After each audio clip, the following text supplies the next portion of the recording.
Good morning, everyone. How you doing? Let me see. Just gonna, hello. I'm gonna resend Ginger the link. Let's see.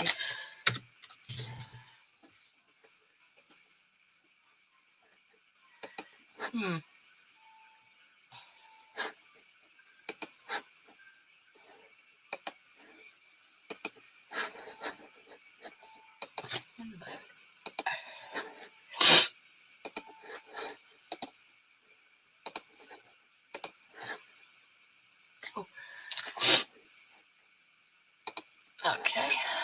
Alrighty. What we got here?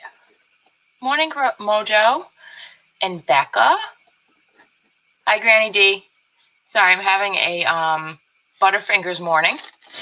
I'll tell you about that when Ginger gets on. Here's my alarm. Hey, it's time for my live. Hi, Barbara. Hi, Pat. Hey, Bev. What else did I miss? Oh, hi, Mama Kitty. Oh, Pat. Hey, Bev. Hello. Oh, hi, Mama Kitty. Good morning. Oh, wait a minute. Let me go over to the comments. Hi, Mama Kitty. Good morning. There we go. Hello. Yay. Oh, wait a minute. Echo. Is that me? There we go. Hello. Yay. That's you, I think. Echo. Where is that coming from?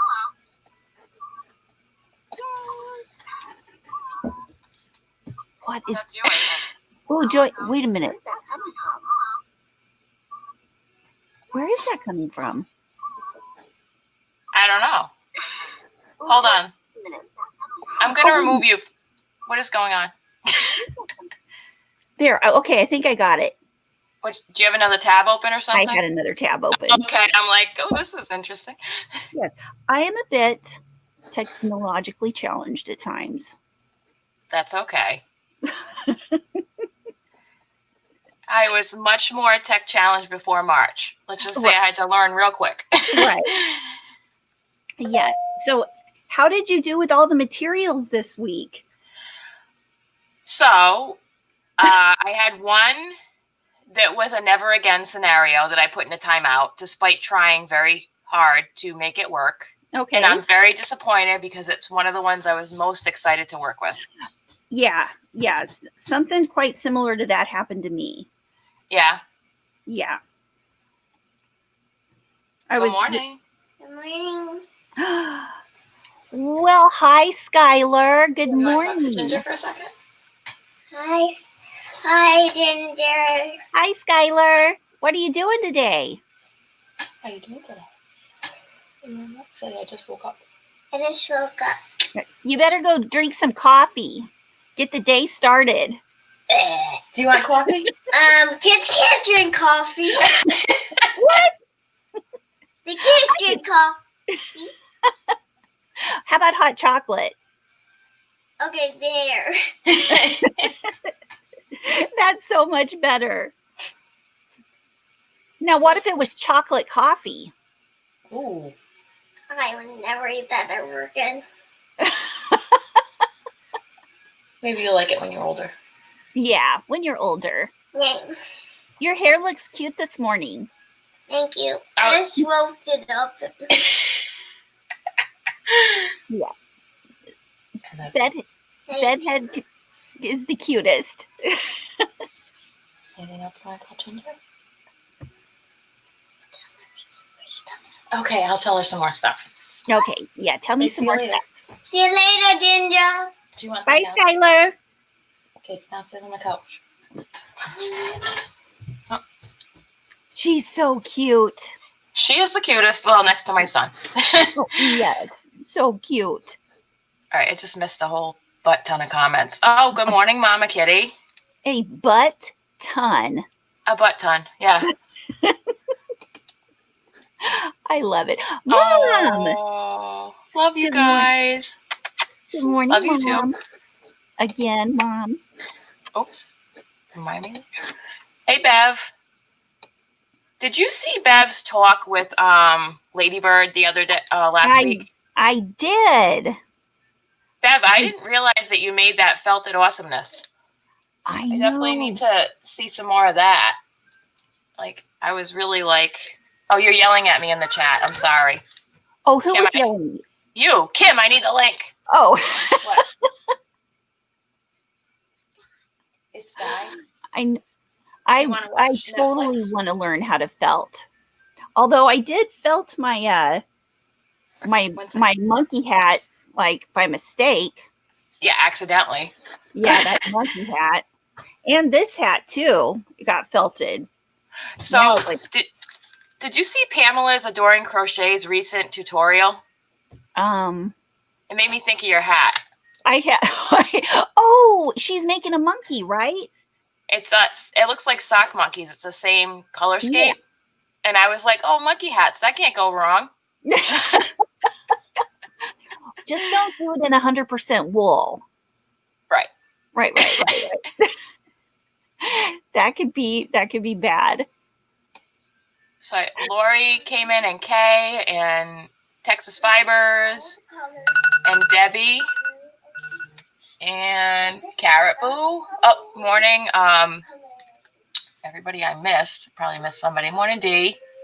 And Charlotte. I'm way behind. I feel like you. Morning, Sherry. Right. Lisa and everybody's now we got kids coffee, hot coffee. Oh my gosh. So kids things that kids shouldn't drink. So Steve got this beer the other day that is beer. No, but it's most of the label says Hershey's chocolate on it. Oh no. And so the top of it says 21 plus only in these really obnoxious numbers because it says chocolate, they're worried that it'll be like, oh, yummy kids. No. No, kids should not drink that. But of course, when I was a kid, that was the first thing that I would thought. In fact, I remember, and I can remember back a long time ago when I was 3. And do you remember when they used to have the little baby size beers, like the 3 ounces? So you're 10 years older than me. I am. Indeed, I am. I think I might have missed baby beers. I'm sorry. You might have missed baby beers. Well, I thought since they were baby beers that they were made for babies. And since, I was 3 and I was a baby, I thought these are my beers. So I remember sitting in the back seat of the car with my mom and my stepdad. Oh, no. And drinking a couple of them. So I do remember the first time that I got tipsy, and I was 3. So, like a really good 80s story. You remember Bartles and James? Yes, the wine coolers? Yeah, so my brother's 6 years younger than me, and he got into the outdoor fridge when he was supposed to be playing soccer. Oh, no. And he thought they were fruit punches. Right. And he drank like 2 of them. Oh, and it had pictures of fruit on it, Mom, is what he said. And I'm like, it's not what it is. And they taste good. Yeah, because it's like 100% sugar. Right. Now, how old was your brother? Okay, it might have been early 90s because he was like, I don't know, 8, something like that. Oh my gosh. Yeah, you would have no concept of he could read. He knew what fruit looked like, but he couldn't read he didn't know what a wine cooler or how to spell that was. That is so funny. Mm-hmm. Oh, your poor brother. Does he remember it? I don't know. I'd have to ask him. I'm not sure. Maybe. So how was your, I don't know, do you want to start with some fails or what do you want to start with? You tell me, which material do you want to talk about first? Let's see. I will talk about, let's start things off on a good note. Okay. Okay, remember the ribbon? Yes. I didn't go off any of the patterns that we looked up because Oh, well, I kind of didn't either. Those are just more inspiration, to be Yeah. honest with you. I made a purse. Oh, that came out cute. Yeah, and see, it has the little bow on it. I used up every single bit of it. Okay. So it's a little purse. That's really cute. It's supposed to be hexagons, but it looks kind of more like a little, It's cute.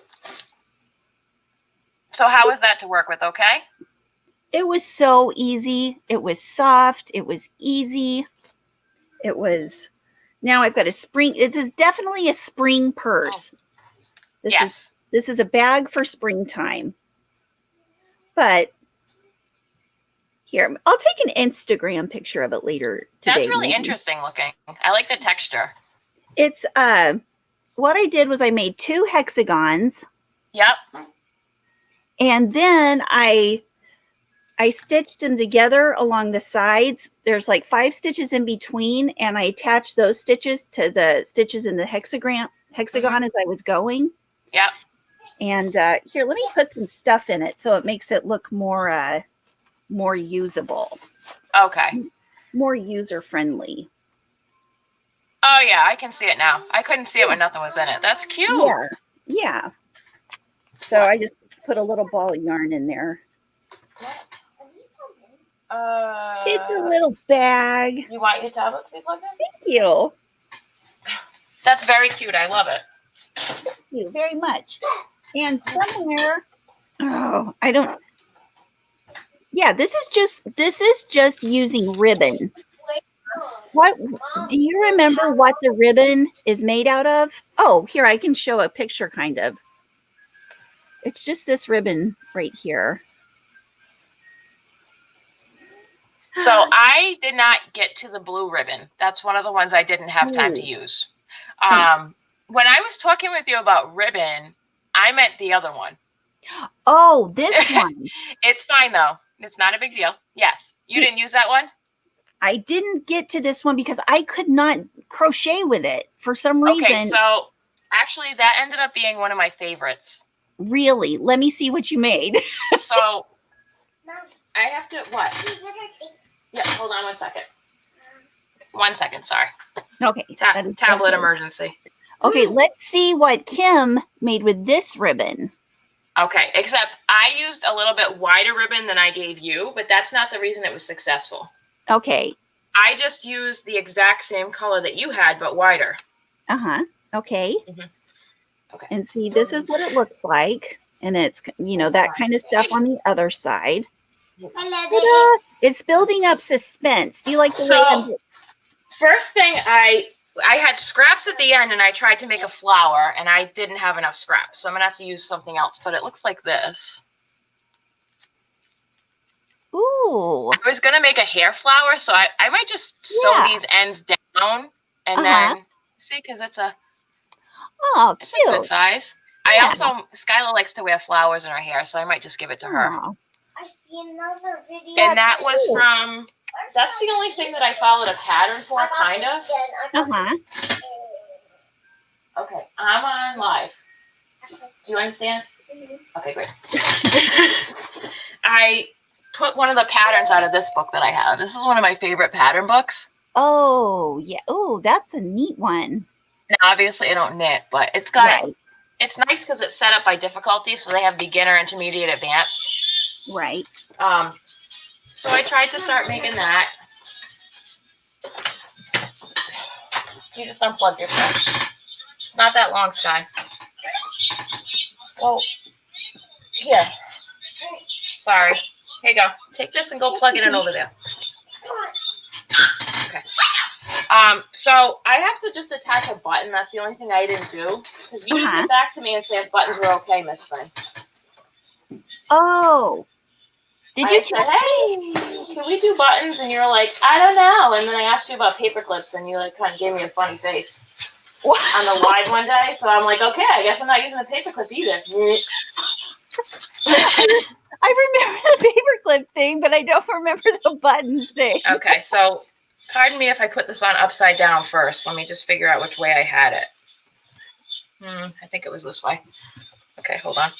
I'm going to take these off for a second. Freeze. That's backwards.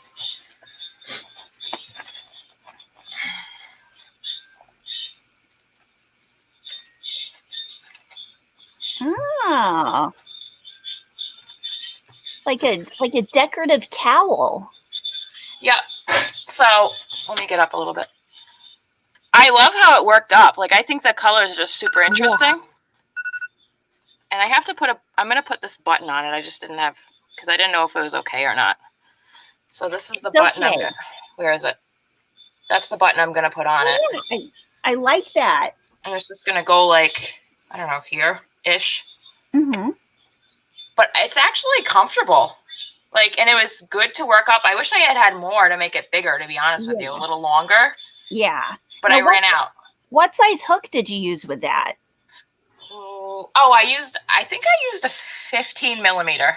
Okay, so you used a huge one. That's what. Well, bigger, yeah. I have bigger ones, but. The biggest I have right here is an N/P. And it was a little small for this. I'm going to have to get a little bit bigger hook. So this actually is twice the width of yours, the one that I used. Oh, okay. Mine's twice as wide. Yeah, I gave you the narrow one because I thought it'd be easier to work with. Yeah. And I have I'll definitely use the ribbon again. I actually have tons of spools of it downstairs because those were $1 a spool at the recycling place. That's amazing. I want to say that was last spring or summer I got those. They had a huge shelf full of just ribbon. But yeah, I like how this turned out. I was pleasantly surprised with how interesting it was to work up with the way the back and the front showed in it. Uh-huh. I just think it's cool. Yeah, I'm very happy with this. Cool. It's very pretty. It's very Christmassy. Yeah, which I didn't intend when I made it, but I was like, oh, it actually looks really Christmassy with the colors. Because the back shows. So the front to me doesn't scream Christmas, but the back is very Christmas. Yeah, very Christmassy. Very Christmas. I like it. Win. There's another win. Oh, I'm working. Let me show you what I'm working on right now. Okay. Okay. This is, okay, I had to frog several things from this because I didn't know exactly what I should make. And then I finally figured it out. Okay. And what I'm making is a basket. A basket, okay. And can you guess which material I'm using? The pastel? Nope. I've finished. I have an FO of the pastel. Okay. Shoelaces. No. Hemp. Black one. Yep. The black hemp. Okay. I would say it's not the curtain. Well, because I thought if it's hemp, it is going to make a strong basket. True. So that's what I'm making with it. And I went in a different direction with that material. Really? Go ahead. Where's your basket? Okay. Well, this is all I've got of it so far. So. Oh, okay. I don't have very much, but it's going to be beautiful. And I'll see how it's going to be great. And I'm going to see how much I can keep making on it while we're talking here. Okay. And this is all now if everybody here saw Kim's video, that the live video from last week when I was opening the box. Well, that's 2 weeks ago. 2 weeks ago. Okay. Yeah, it was on a Wednesday, not a Saturday, so you might have missed it. Oh, yeah. She got all of this stuff from is it recycling center? So it's a recycling for educators. So you have to have a membership to go in there. Okay. But it's all things that are donated by companies. Mm-hmm. And it can be, some stuff is obviously crafting, but then other things are not. They have remnant materials. I should show you the wool blanket that I got there last time I was there. Oh, yeah. I'll go downstairs and get that in a little bit. Okay. So you got all this stuff for not expensive at all. No, so the ribbon was $1 a spool. The hemp that you're working on was, I think it was 25 cents for one of those little packages. Wow. Oh, no, actually, that's not true. Those were by the pound, so they're 40 cents a pound. So there's like probably maybe 2 pounds. These little guys. Those were at 40 cents a pound, those ones. Wow. Yeah. So let me show you what I made with that. I went in a bit of a different direction than you did. I haven't woven in my ends, but otherwise it's done. Hold on, I gotta take this off again. Okay. Sounds good.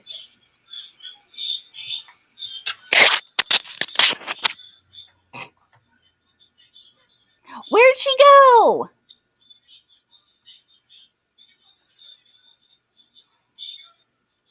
Where'd she go? Where is Kim? Where is Kim? Here she is.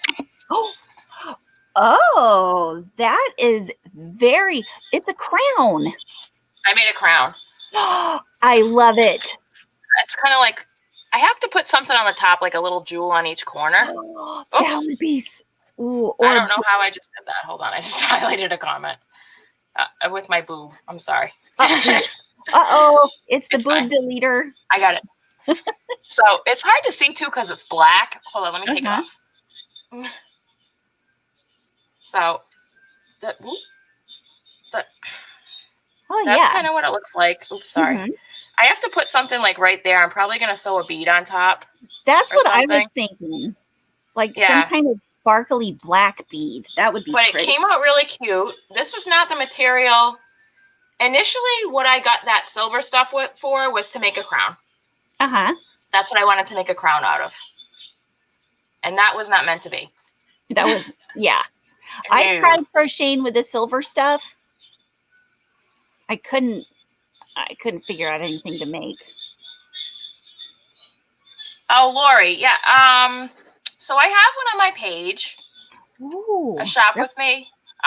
There's not a lot of talking on it though, or I don't remember if there's absolutely no talking on it. A couple segments have talking because it was super busy the day that I went, because it was the first time they opened in the summer after a long lockdown.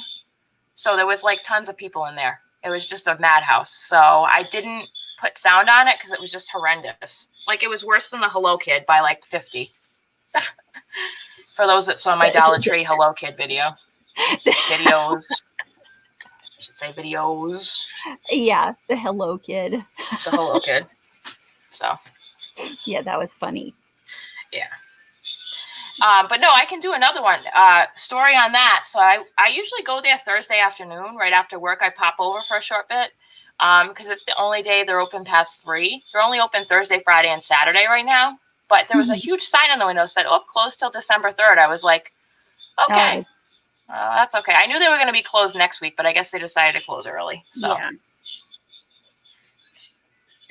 And so this actually was super easy to work with. I didn't use it all. I had some other ideas for it, but I just wanted to try and use each material once if I could before I went back to others. Right. I only have 2 of this because I tried to make this first. And I just realized it was getting way too big. And I'll probably put a button in the middle of this flower. Oh, yeah. Yeah, that'll be cute. Not this one because this one's going on this, but another one. Ooh, you could put that flower on that with a button. I don't know. It kind of disappears. Yeah, it does. You're right. I think that Skylar will enjoy this more as a hair flower. Yeah, yeah, that would be way cuter. It's okay. Yeah. Yes, Jules says, Sissy, I agree. You'll post what on Instagram, Mojo? Does anyone want pics? Loving my yarn. Oh, you got velvet yarn? Cool. Where'd you get it from, Mojo? That's cool.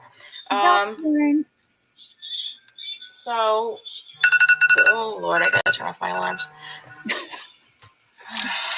Hello.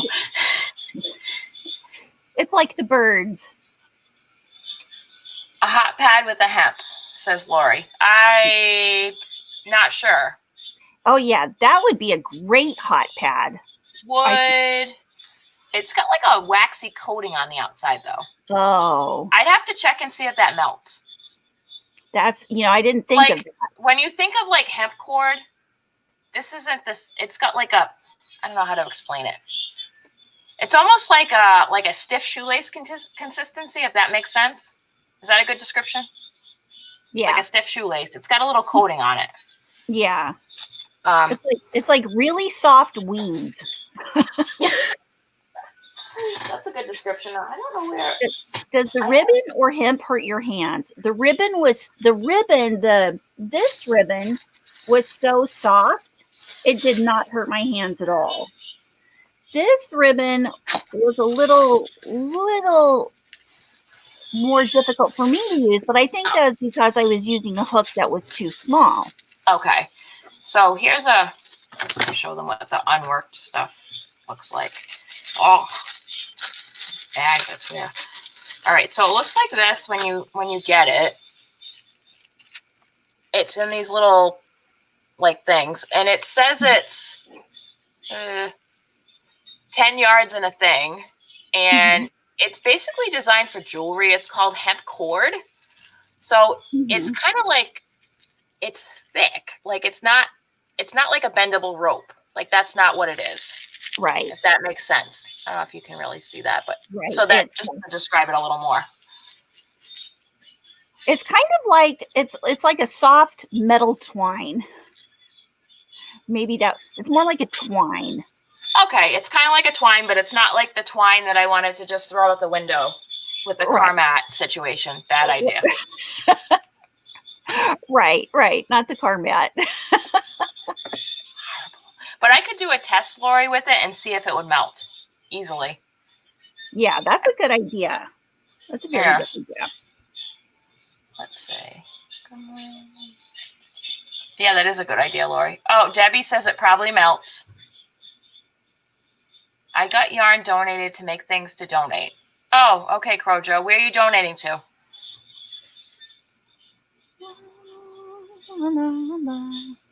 That's cool. What size hook are you using on the basket? 5.5. Okay. And it's working out great. This is going to be like, this basket is going to last forever. If you think you need more yards of that, let me know, because there's 4 huge Sterilite totes of these there. Oh my gosh. Yeah. Yeah, that would be amazing. Yeah, I'll take all of this you can get. And I'll PayPal you for it. Don't threaten me with a good time.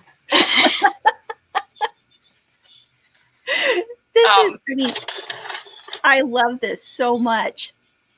This has been very fun and creative this week. It has. My phone needs to shut up. I'm sorry.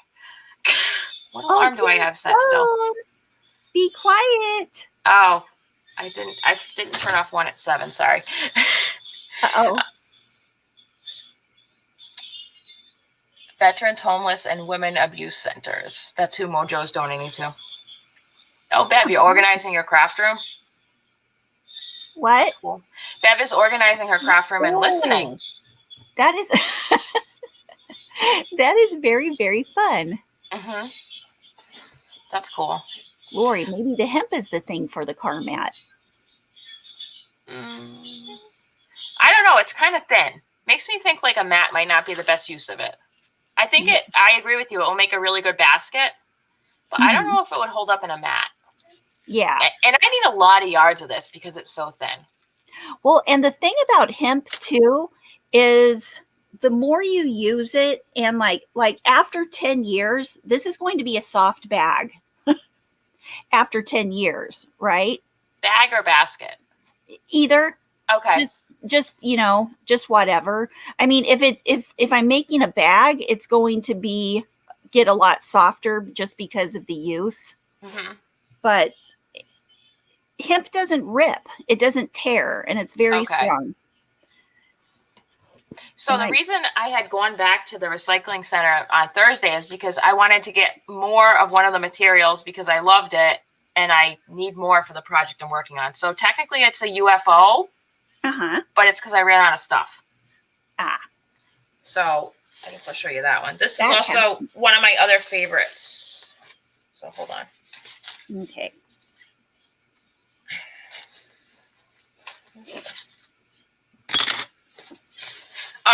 Downside of working with the unconventional materials. So I have a set of these ergonomics that were from, this is the first set of hooks I got off Amazon, okay? Uh-huh. I have busted 3 of these. Oh my gosh. We're using these unconventional materials, and by busted, I mean my hook turned into this. Oh, so you can still use the hook. It's Right, just but it's really short, and this kind of digs into you just a tad because it's sharp. Yeah. This thing on the end is sharp. Because since some of the materials are so rough, it just basically ripped off the ergonomic part. Oh, and I kept trying to like put it back on, but every time I would do a stitch, it would start sliding back again. Oh, that's not good. Well. So if you're going to use a hook, you probably wanted to use just one of these. Yeah, except I didn't have one of those in a 5.5. Oh. And I already was like halfway through this project when it happened, so I couldn't, if I changed the hook size, it would have looked wonky, I think. Right. I don't have a lot of those because I prefer the ergonomics. Yeah. I had a 9, and then I had like a 4. And those would not have worked out. Oh, no, those would have been like way wonky. Now I have another 5.5, but it's a clover, and I'm not going to use that on this project. Yeah. Or a clover or more. I'm not. No. No. Don't do that. No. So basically, this is going to be a bag, and I'm surprised that I like this because of the colors that it is. Can you guess what it is? It's the pastel one. It's the pastel. So I have this much left of what I gave you. Uh-huh. I need to go get more. This worked up amazing. Now, it did hurt my hands a tiny bit, so I would work for like an hour, and then I'd have to put it aside for the day. Okay. But so it's going to be a purse. This is the bottom of it. Ooh, I like it. Ooh, that's looking really nice. It's a little bit wonky looking because nothing's in it. But I'm hoping to make a crossbody purse out of it. Yeah. And like maybe have it be like maybe this tall. Uh-huh. And then I want to do a flap over the front. Oh, yeah, that'll be nice. Now, I couldn't put anything super tiny in it, but like I could put bigger stuff. Like your wallet, your phone. But I could just crochet up a little pouch if I needed to put like something smaller. Right. Yeah. So I love this. This is awesome. It looks a little wonky right now, but this worked up so good. I wish they had other colors of this. Yeah. And right now it like wants to do this for some reason. It wants to turn into this thing. I don't know why. But once you get stuff in it, it won't do that. Yeah. And once I get it a little bigger. And I didn't use a pattern for this. I just kind of free did it. Yeah. So that's what I did too. Yeah. This one was fun. I didn't use a pattern for this either. Yeah, just made. Oh, that's a good idea, Lori. What'd Lori say? Use the busted hooks to play with making polymer clay handles. Oh. Good idea, Lori. Yeah, that's a great idea. I haven't done that before. Ooh. Another good idea, Becca. Glue it back with E6000. Oh my gosh, Jamie says, looking forward to this morning's topic. Where I live, we are in lockdown and can only purchase essential items only.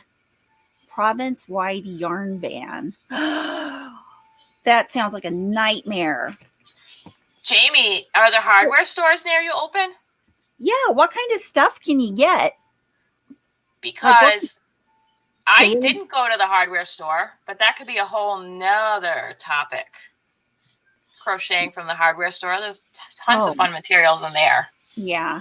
See, I was thinking of something like baling twine. I don't think you'd have baling twine in Alaska, though. It's a common thing here, like at Tractor Supply Company. But, because there's a lot of hay. But the baling twine is like thin rope. Yeah. And, some kind of rope like that, I mean, you could make lots of stuff with that. Any kind of twine. You mean like what to use, Jamie? So my first thought is go to the rope aisle. Yeah. You have big things of rope, like that's like a given material. Yeah. You could crochet with wire. That would be a cool basket, or maybe like a basket to put on your table and put stuff in. Or a suit of armor. Oh no, I mean like electrical wire that's got a coating on it, not Right. like wire. You could use wire. I mean, Yeah. that would be a whole, like, you could make jewelry out of that too. I have a whole slew of ideas on that. Uh-huh. Baking twine, says Becca. Yep, you could do baking twine. Oh yeah, that would definitely work. That would make... Sometimes you can find colored twine. Like I just found some at Dollar Tree last week. It's in my car though, so I can't go get it because my door makes a beep beep noise when I go outside and I wake up the baby. I don't want to do that. No. No waking up the baby. He's gonna stay nights for a little bit. Also, the baking twine would definitely make good hot pads, because if it's going to bake, it's not going to burn.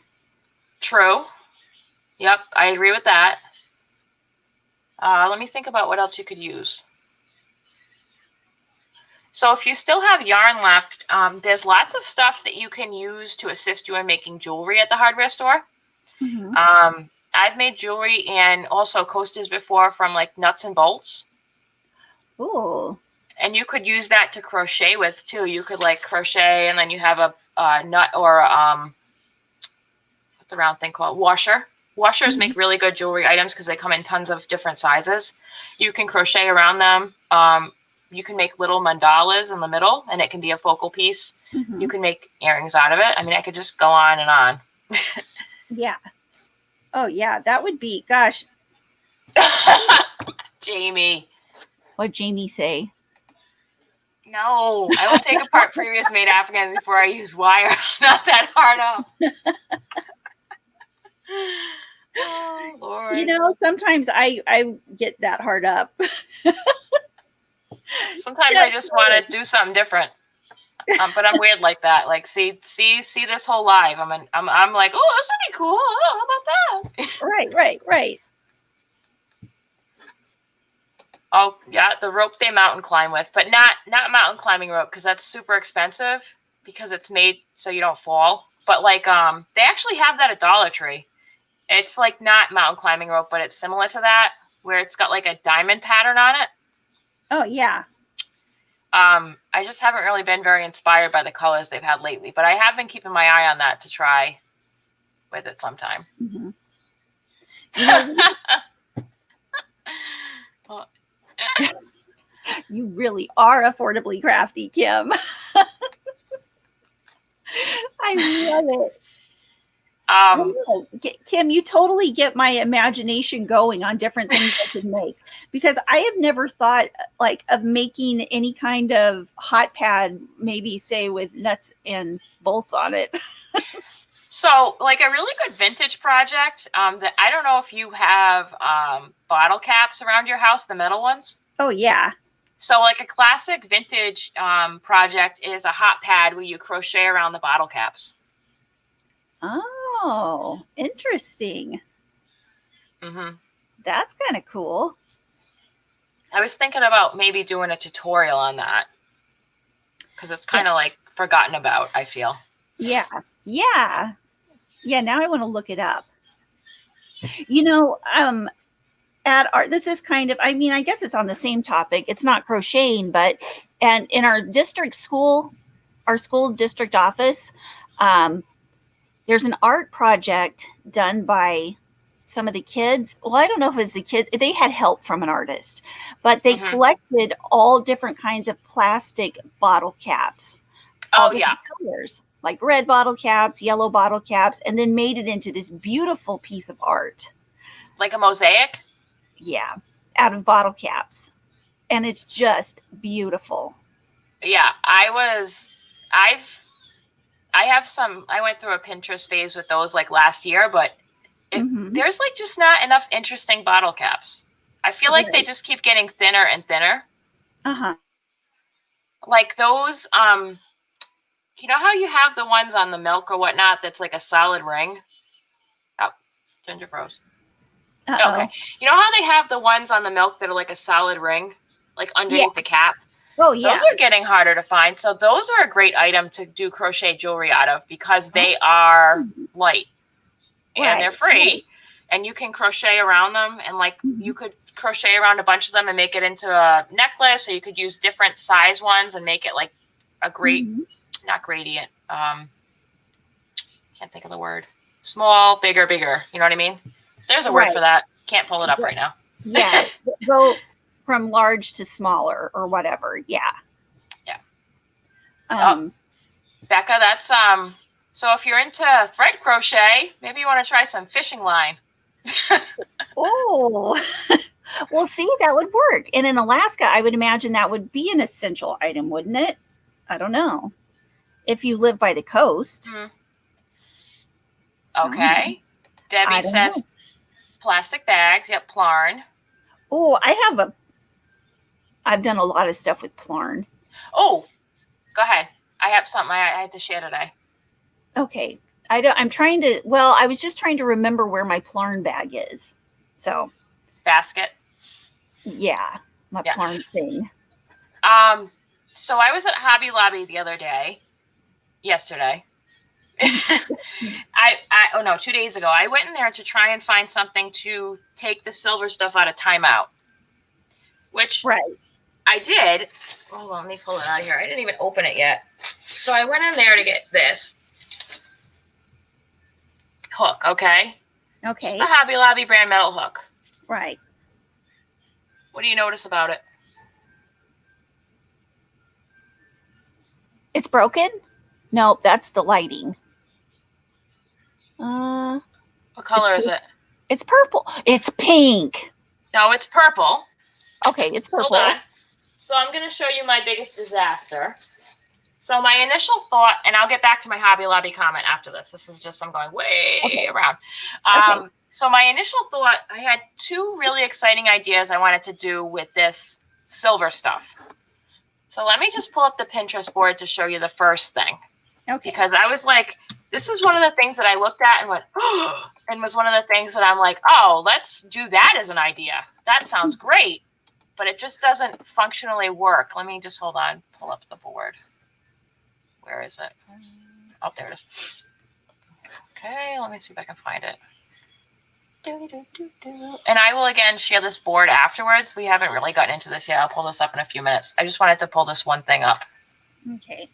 Let me see where it is. Okay, so here's a picture of the crown that inspired me. Let me just share my screen. I didn't follow the pattern, though. It just was more of my inspiration. Oh, hold on. I'm going to click on it. Is that. Cute. But I wanted it to be made out of silver. Okay. So I was like, oh, I can make that out of the curtain of foil stuff. What the heck? I am like totally vocabulary challenged today. I'm sorry. You know why? Because I haven't even made my coffee yet. That's why. Well, Kim, you got to go make your coffee. So I had a morning. Let's just get sidetracked again. So I went to go make the coffee, and then you know those jumbo size containers of cheese balls? Did you eat the cheese balls? No, you know those jumbo size containers that are like big from Target? Yeah. I went to go put the coffee grounds in there and somehow knocked it off the counter and the cover came off. And I had to pick up a bajillion cheese balls this morning. So that's why I haven't made my coffee yet. Oh my gosh. Well, go make some coffee, Kim. Go make coffee. Let me show you this item and then I'll go make some coffee. Okay. Make some coffee. This is how far. Okay. Great idea in theory. Don't ever try and crochet with this for many reasons. So this is what I ended up with. Wow. Number one, can you see the stitches? No. First problem. It looks like a big wad of tinfoil. Right. But it is pretty. Okay, that's lovely. Here's can you just focus there? Focus, kitty. That's just a chain.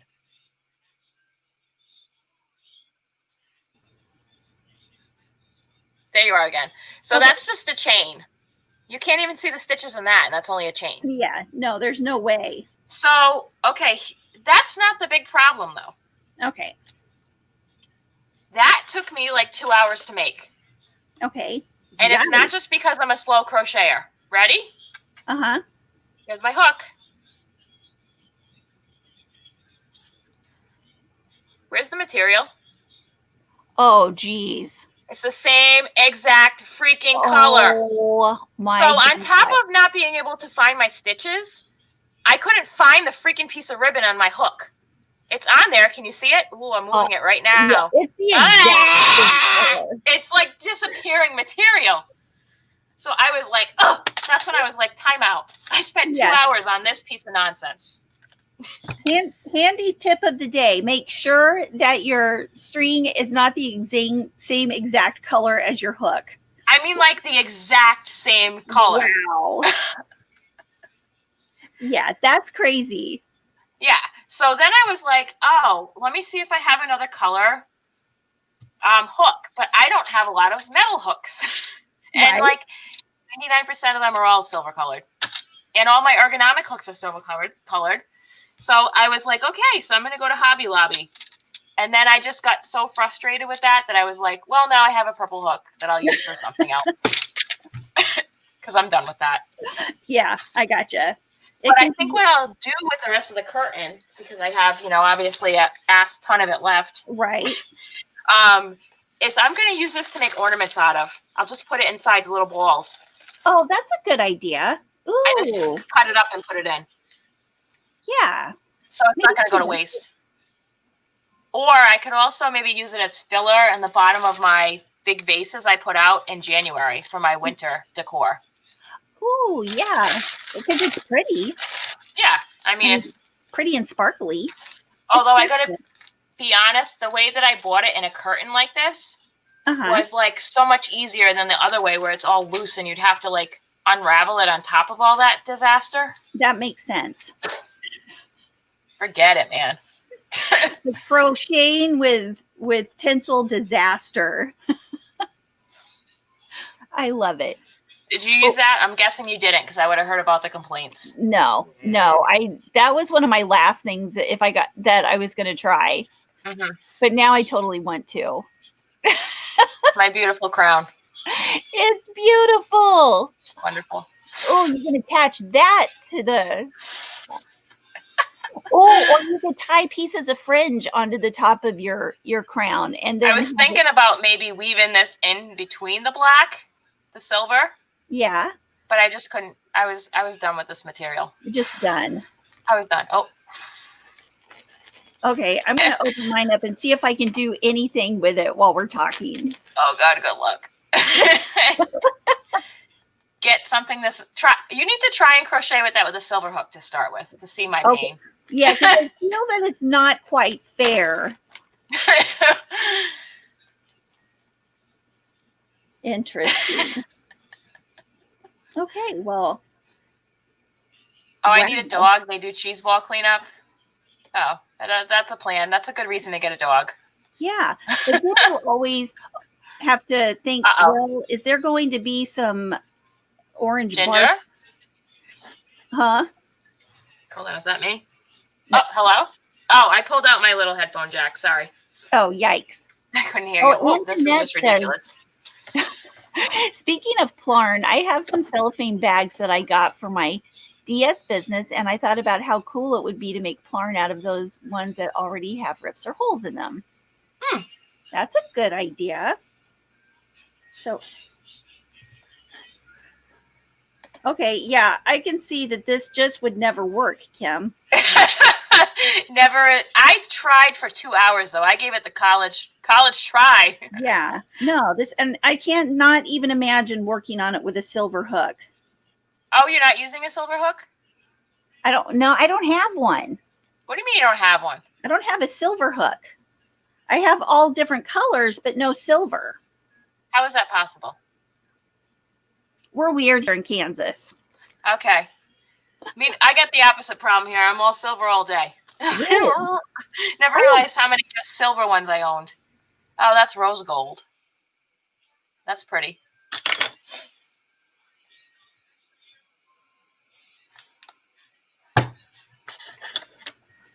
Uh-oh. Debbie, I don't know. Hold on. I'm going to take a pause here to go make some coffee, and I'm going to grab my container with hooks in it to show you what I'm talking about, because Debbie doesn't believe all my hooks are silver. I'll be back in a couple minutes. Okay, we will talk amongst ourselves. Okay, be right back. We will discuss. And if I could find my Plarn. Oh, I know where my Plarn bag is. It's way up there on top of the shelf. I need one of my tall boys to come get it for me. Then I could show you a Plarn bag. Yeah, I know, right? I don't have any silver hooks. I got blue. I got this. I got every single color, I think, except silver. When Kim comes back, I'm going to go need to make some more coffee. But I promise I won't knock you guys off of the stand. Hi, Maribel. Debbie. Oh, because she uses the play hooks. What? Who, me? Because they're all pretty colors? Charlotte, I have a few silver hooks. You know, I think maybe I've had one silver hook in my whole life, and I was like, wow. It was my special hook because it was silver. It's like when you get a crochet hook that's a different color than all the rest. Oops. Becca, my butt still hurts. No, Debbie says, read what I wrote. Oh, my butt hurts too. Granny D, but y'all aren't talking about the tips being silvery. What? Wait a minute. What did I miss?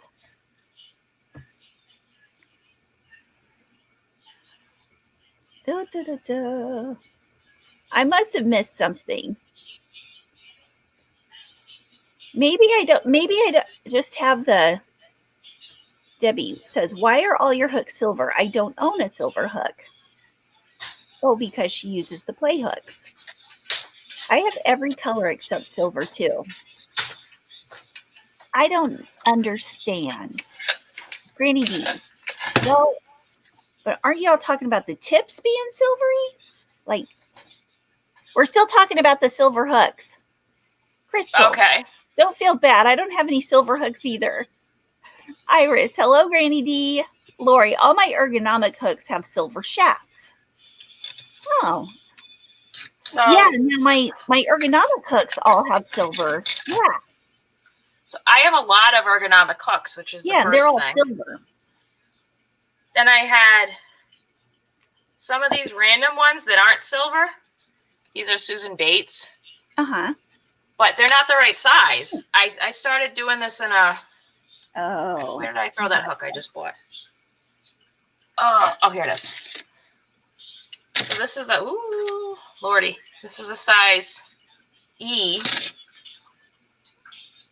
And these ones are... This is a 275 and a 3. What's this one? This is a 3. And I got these all in a lot. I don't remember where I got these Susan Bates things. I have a 4.25. And then I have this 9. Big, huge 9 silver thing. That's a Susan Bates. Oh, yeah. I have one exactly like that somewhere around here. Yeah. And then I have all these, but these are all silver. These are vintage, though. They're I don't know if I've shown you this before. Yeah. I'm getting distracted here. Let's see. So here's a super old Susan Bates. Oh, wow. It's got this thing on the end. Oh, hold on. See that? It's got like a color thing on the end to like it's by size, and then it's got a little hook on it that you can clip onto the pattern. Wow. And then that's how small it is. Hold on. Oh, I cannot get this like weather forecaster, not the right way thing correct. There we go. Yeah. That's how tiny it is. Wow. It's a... Is there a size?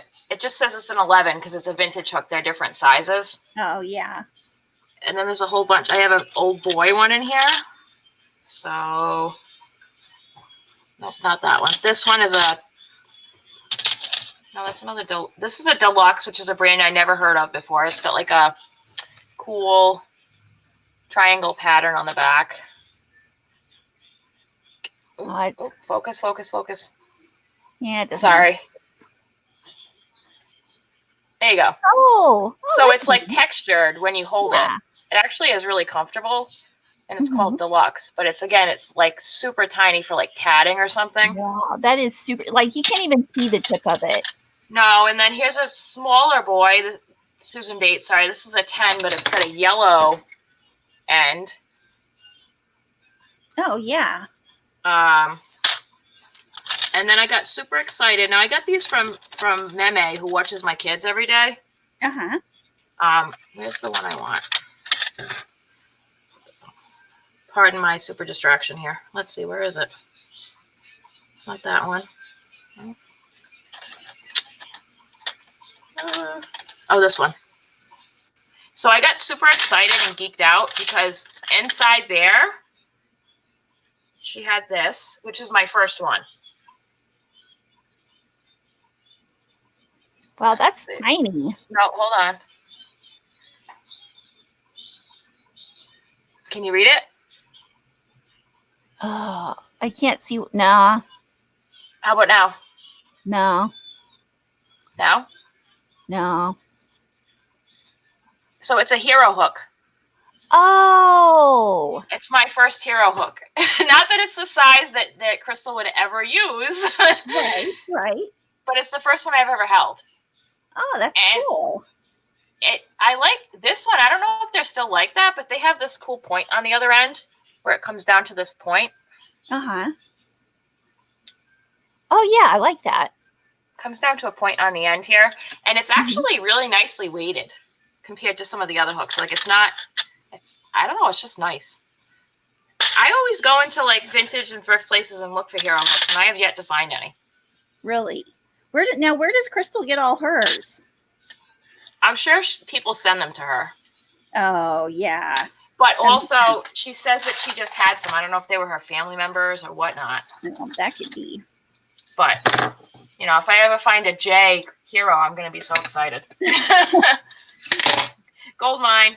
I'm done thrifting for the year. Yeah. And then I have, like these are humongous and they're not silver, but like these aren't going to cut it. Wow. Yeah, those are huge. What size is that? This one? Yeah. I want to say it's a 35 millimeter. Dang. Something like that.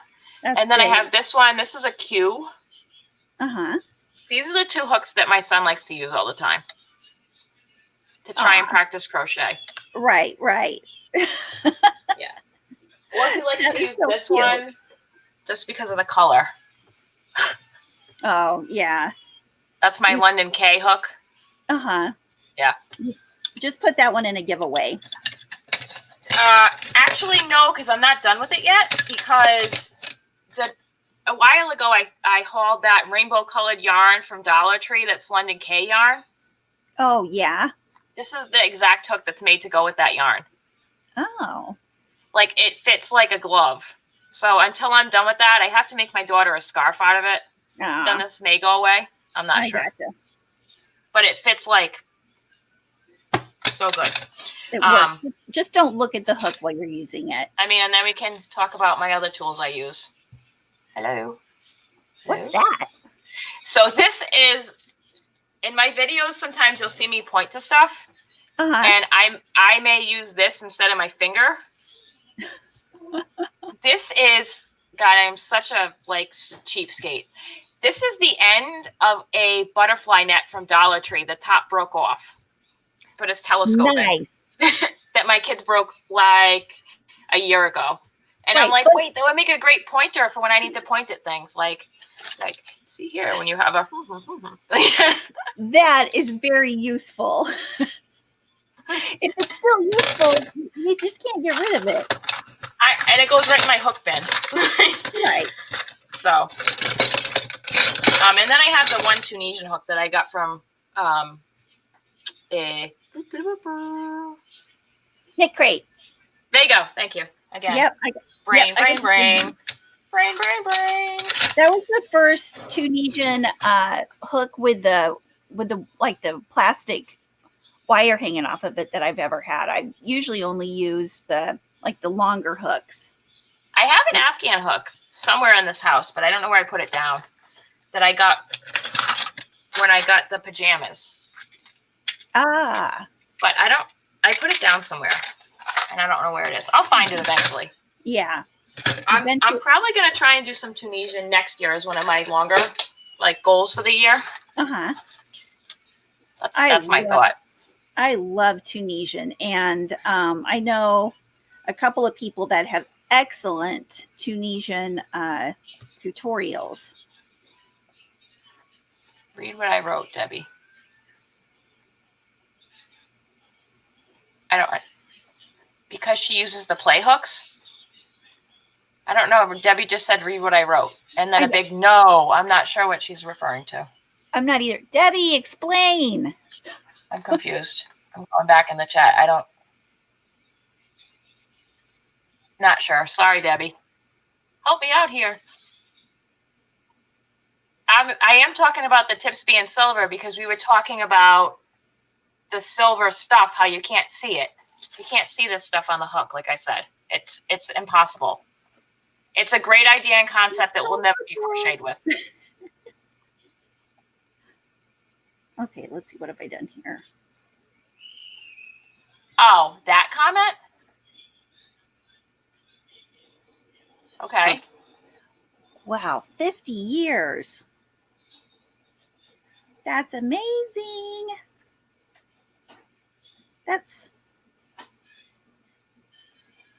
You learned how to crochet the year I was born. Morning, Sylvia. Welcome in. We're just chatting about crocheting with unconventional materials. Small sizes are also. Want to see what I made with my hemp? My other hemp? Sure. The pastel? The pastel. It's a little basket. Oh, that's cute. It's round. And it's so I've got some yarn things in it right now, but it's got the handles on it. So you can pick it up like that if you want to. That's cute. Yeah. Did you use all the ones that I sent you, all 3 balls? I use every single bit of it. Okay. Every single bit of it. So, my thoughts on a lot of these materials were, and I'm not this is not judgment, was the second that I picked it up, I'm like, this would make a basket, and this would make a basket, and this would make a basket, and this would make a basket. Not the silver stuff, but a lot of the other stuff. And I was like, well, I was going to maybe make this into a basket. And then I started working with it, and I was like, this would make a nice purse because it's kind of flexible. Right. It's not all stiff. So right. Then that's how that turned into that. Yeah. But yeah, good basket making material for sure. Yeah, for sure. Lori has a question. What makes a hook an Afghan hook? So it's got a stopper on the end. If you pick up some older vintage books and they talk about using an Afghan hook, it's kind of now tell me if I'm incorrect here, Ginger, but it's kind of the idea sort of Tunisian before they called it Tunisian. And a lot of vintage books, from what I gather. Because you have to hold the loops on the long Afghan hook when you do some vintage stuff. You see that a lot in the 60s. And a lot of the 60s books that are Afghans. I mean, if it's not Tunisian, it'd be like Tunisian. I don't, you know what I mean? Yeah. Because I tried to make an Afghan a while ago and didn't realize I was a different hook and a totally different way to do things. And I'm like, why is this not coming out like a picture? And then I did a little internet research and I was like, oh, because I'm not following the instructions at all. Yeah. Maybe that's why. I love it. Oh, Bev has Afghan hooks. Have you ever made an Afghan with them, Bev? You know what I'm talking about. Hi, Sherry. Good morning. Yeah, so it's got a long crochet hook with the stopper on the end. Yeah. so the stitches don't fall off. And then obviously lately with the, when did they start making the circular knitting needles? Has that been recently? Like in the near? I don't know. Gosh, I've known it. I mean, I just started knitting. Well, started knitting with circular hooks. I mean, circular needles. Dee, are you still on here? When did they start coming out with the circular knitting needles? Dee, do you know? Or anybody else?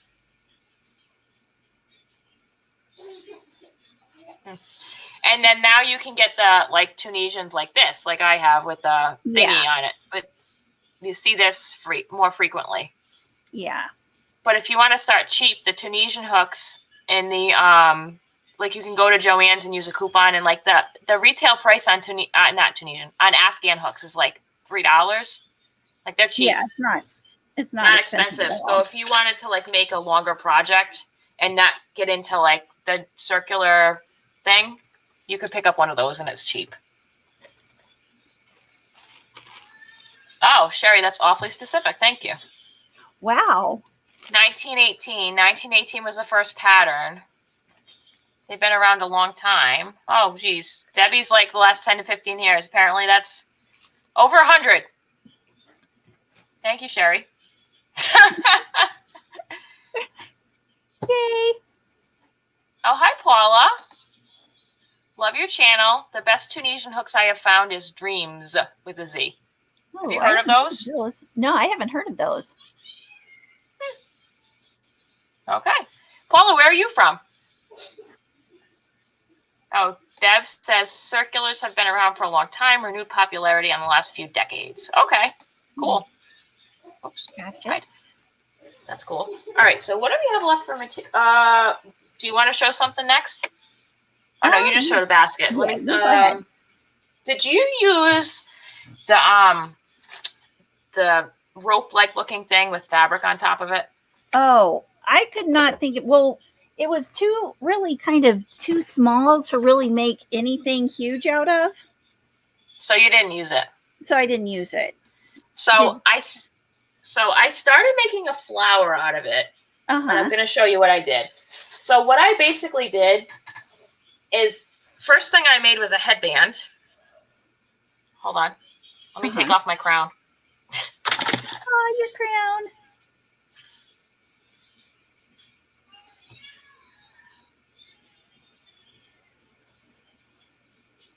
Now, wait a minute. Hold on. How did you make that out of that? Oh, do you have scissors near you? Oh, did you cut it down the... So, get some scissors. Get scissors. Cut it down the middle and see what happens. Oh.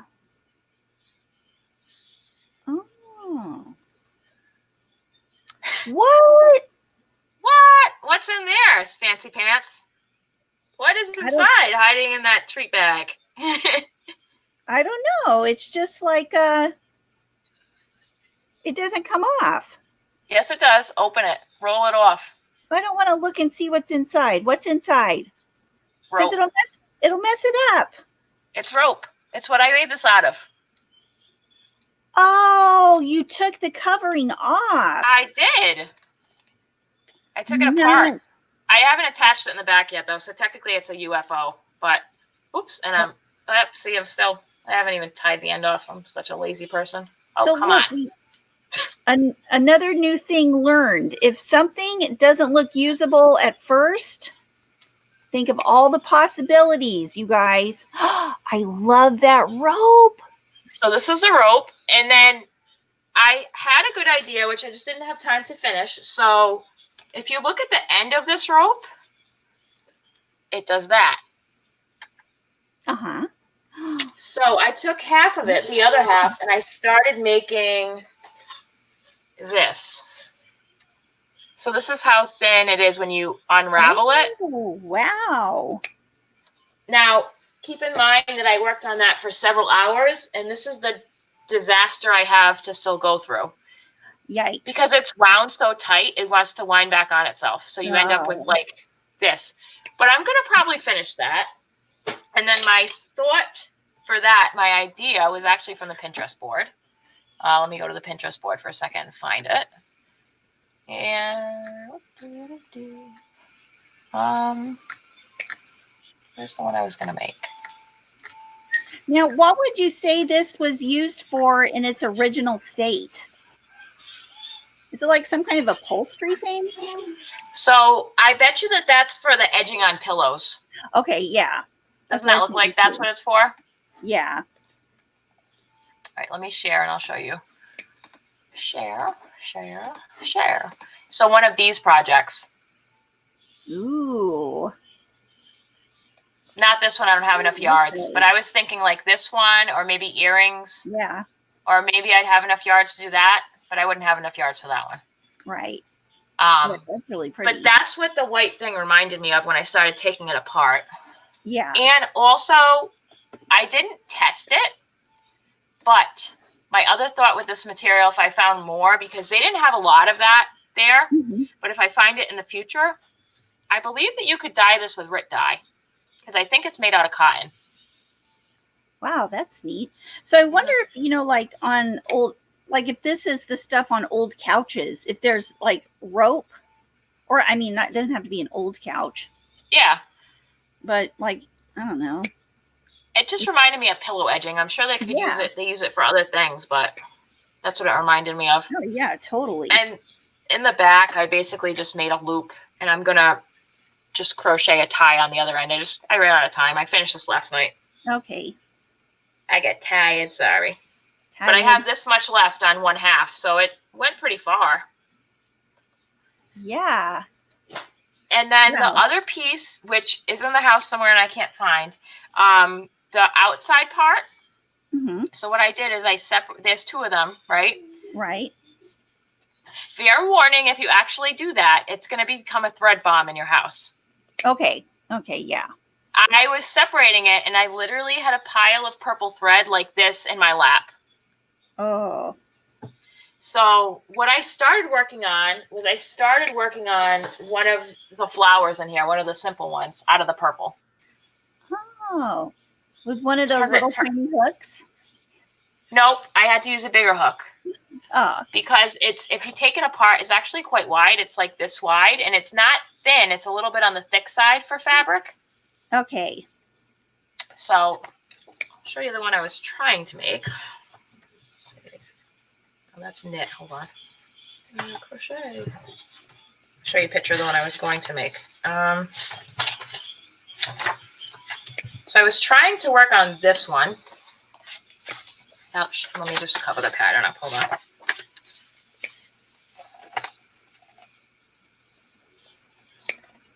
on. Oh, pretty. It's like a rose pattern. So then if I ran out of yards, it would still look cool. Like it doesn't have to be that big, you know? It'd just be a smaller rose. Yeah. So, but the flowers were the only thing that I tried to use a pattern for. So that was that material. I actually really love that material. I think the headband came out awesome. If I had more time, I probably would have dyed it. I might dye it later because I have Rit downstairs. I have tons of it. Yeah, that'd be pretty. I like it just like the color it is. And then I was also thinking about maybe weaving in the green, the other unusable material I gave you. Oh, Whoa. Yeah, that's going to have to be great in concept. Feels awesome, nice and flexible. No crochet. No crochet. So what I'm thinking is possibly doing I was thinking of maybe doing like a woven headband or, oh, sorry, Debbie, you're a liar. Oh, that's not the right comment. Oh, I lied. I just looked and I do have a silver hook. Please forgive me.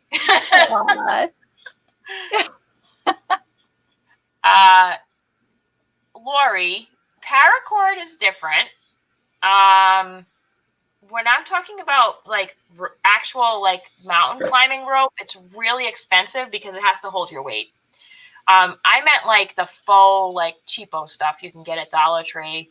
Sometimes you can get it at Michael's. You could use paracord. You just need a big, huge reel of it. So I guess if you used a coupon, maybe that would be doable because usually it comes in smaller yardage. Your husband does paracord. He makes dog collars and leashes. Cool. Oh, so if you already have it in the house, try it. Let me know how it goes.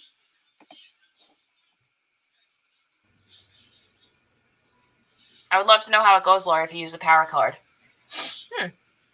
Yeah. Or I was thinking of maybe doing a weaving project with this. Like maybe a table runner. Well, that's what For I the was holidays thinking or too. something. I thought that would be a perfect holiday project. I don't know if I'll get that done this year. That might be on the back burner for next year. Right. But I will definitely use that material for something. It's not like I'm not going to junk it. Like I definitely could make something out of it. Yeah, because that's good, solid. Whatever you make with it, it's gonna last a while. Yep, for sure. So what do we have left? Oh, shoelaces. Is that the only one you have left? No, I have the shower curtain or the sheets. The sheets. Oh, right.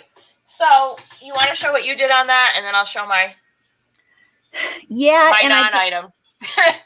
This is a it's not finished yet, but it's going to be. So it's a whip, but it's going to be a thing to set one of my plants on, because I have hardwood floors, and I already have a bunch of them in my house. I saw those. Yeah, when you did the tour. Yeah, but my plants are sitting on them already, so I thought, oh, that's perfect, and I love the color too. But I like the way the colors, yeah. Oh, and I found a way. I was looking at the Pinterest. I did use the Pinterest app the Pinterest in one way. I figured out, I learned how to put the sheets together without tying them in knots. Did you do the slit and then pull it through? Yeah. Okay, that's what I was trying to get at when we were talking on the phone last week. Yeah. Did it work? It works great. I will never go back. I will never go back to the other way. So this is what I have done on the sheets. Right. I made this ball and it took forever. It takes a long time.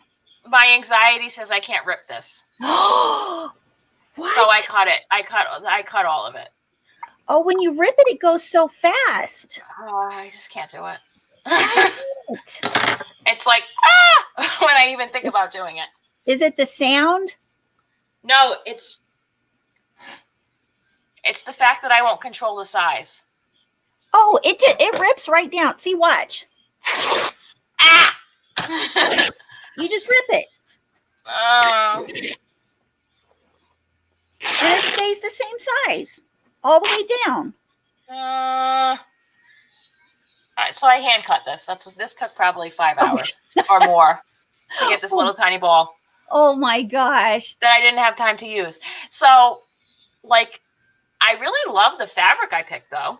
I love it. It's beautiful. I think it's pretty. But I still have, this is how much more I have.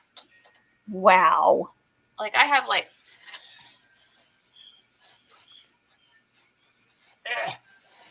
That's a lot.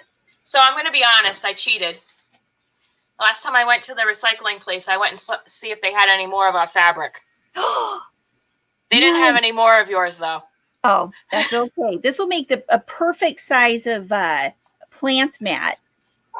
But I have all this, which I do want to use. But I was going to try and make a wearable out of it and see how that goes. I'm going to try. I mean, if you made a wearable, I would make some kind of heavy cardigan or something that you wear as a jacket. That would be more practical. So that was one of my ideas. Yeah, was to make an open cardigan. Yeah. That would be more. What broke up there?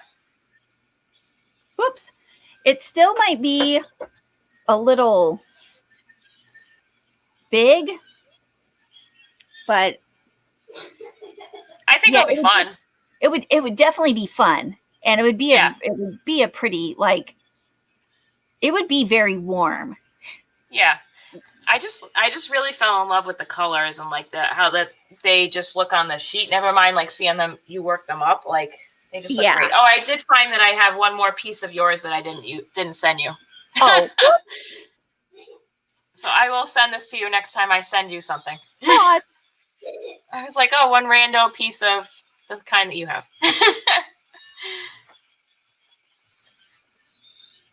I just put my basket. What happened? You're here. I love the way the colors mix. It just makes such a cool blend. Yeah, I think it looks cool. Yeah. And I would never think to use something that has a print on it that's not like all the way through. Right. I wasn't sure how that would look, but I like how it looks. Yeah, I do too.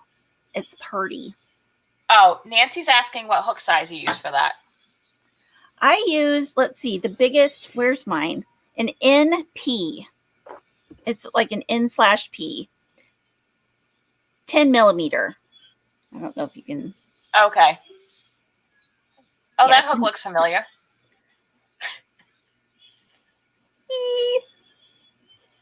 Did you send this to me? Yeah, that was the clover I gave you. Pretty sure. Yay! It's fun. It's. Can you see it? Like I can see it upside down because you have it upside down. I can't. It's like. It's fine. Okay, there we go. Yeah, it's fine.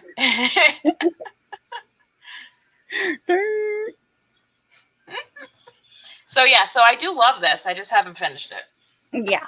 I definitely feel that I gave us way too many materials to use in 2 weeks. Sorry about that. It is an overwhelming amount of materials. But it's like, it's awesome because I want to use every single bit of it. Not the silver stuff. Don't torture yourself. Okay, not the silver stuff. No. Not the silver stuff. What did you finally make with the shoestrings? Because go ahead. I was thinking a basket. I mean, I literally have got a 1-track mind here. Basket. Yeah. So I didn't. It's not a finished object yet because I have to sew it together. So let me put the thing in here. Oh, the shoelaces is one of the ones that broke one of my hooks. Oh, my hooks did not like the shoelaces. They were like, oh, I can't handle it. So hold on a second. Let me just put this together. Okay. So basically what I made is a little bag that I have to sew. I'm going to use a piece of that fabric that we got. Mm-hmm. And sew it in as a backing. Obviously not like that, but you get the idea. Right. So this is the top, and then this will be the bottom. Cool. And this will be open. And I'm going to double this so that the inside has the fabric on it too. This I actually used a bag a day pattern for, a really old one. Wow. That's neat. But I didn't make it as big as she did because I ran out of material. Right. And obviously she didn't use shoelaces. She used Super Saver. So it's obviously it came out smaller than this would with this material. But this wasn't too bad to work with. Just I had to cut off all the little waxy things. Oh, yeah. I just tied a really tight knot and then cut off the little tips because it was looking weird. Just because I have open work. If you made a basket, it wouldn't matter. You know? Right. Just keep those knots on the inside. Yeah, so I just have to sew the fabric and size it, and then it's like a little, I don't know, notions bag or something. Yeah. I might use a button to close it. Yeah. Or whatever. I just thought it was cute. Or for hooks. Just for anything.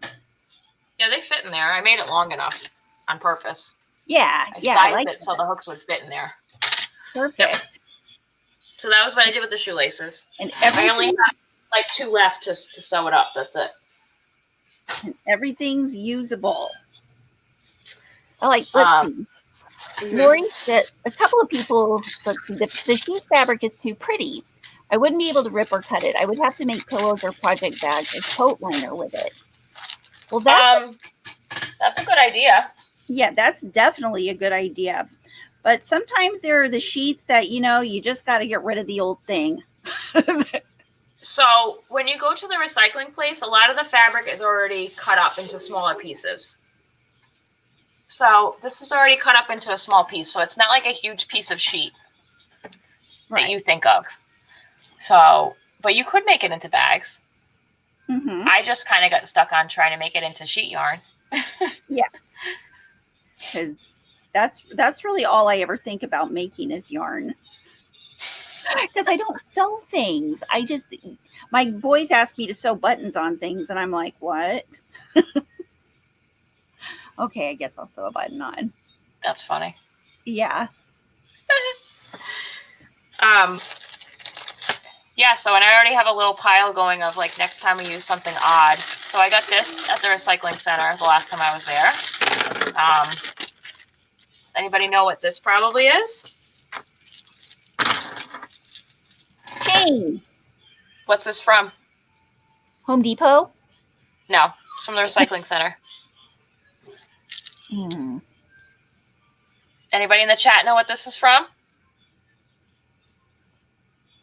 I have no idea. That could be a clutch bag, says Crystal. Yes, it could.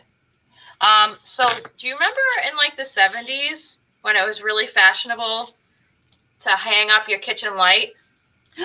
Yes. That's what this is. I'm 100,000% sure that's what this is because it's pretty old. Right. It's the right color.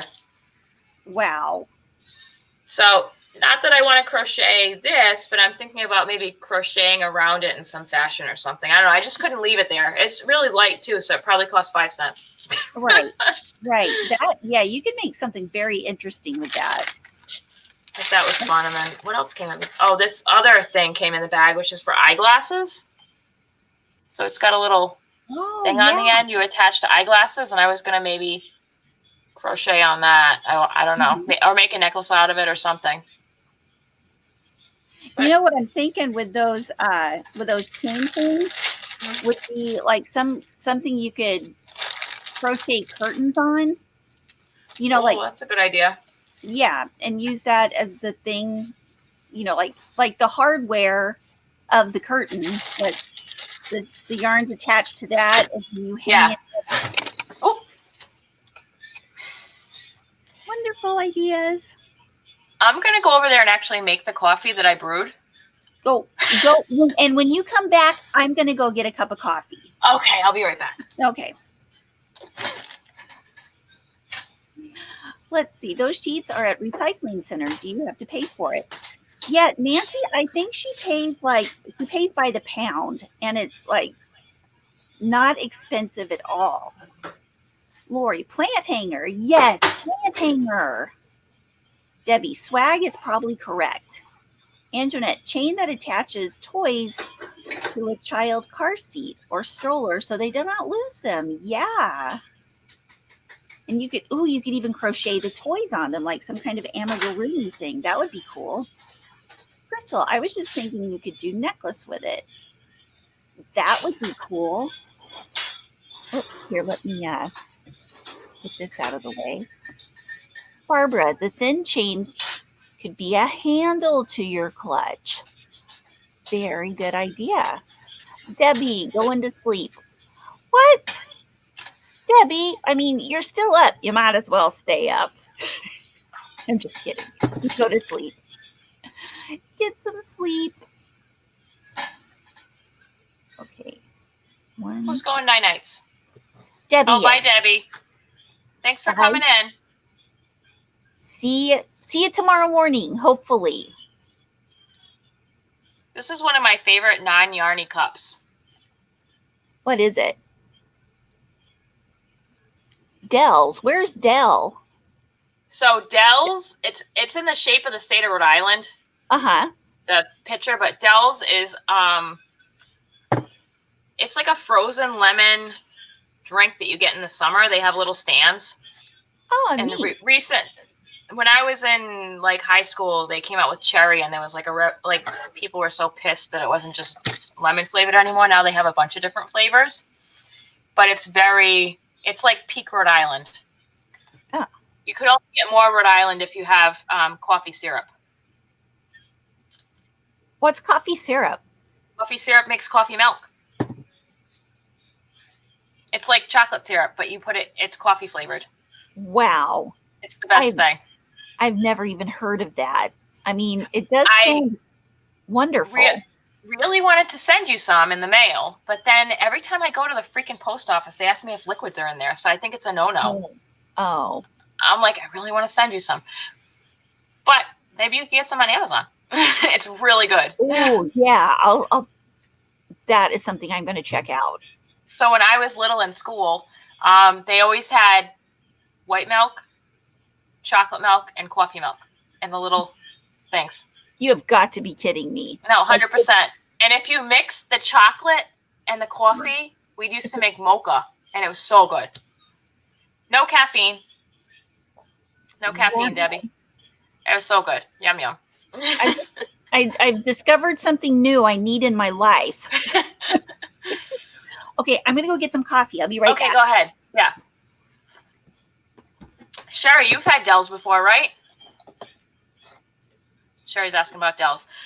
So who did I send it to? I sent Happy Mail out. I don't remember if I sent it to Dee or Gary or somebody else, but so you can get this Dells stuff in a packet, and then you make it with ice at home, and it makes a Yumbo adult beverage or a non-adult beverage if that's your speed. So good.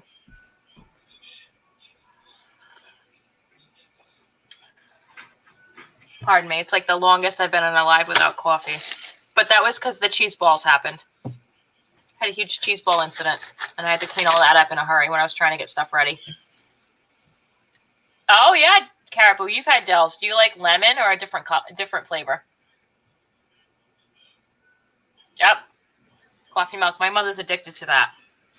Let me pull up a picture because I don't think it's hard to understand what that is. Let's see. Pull up a picture of coffee milk.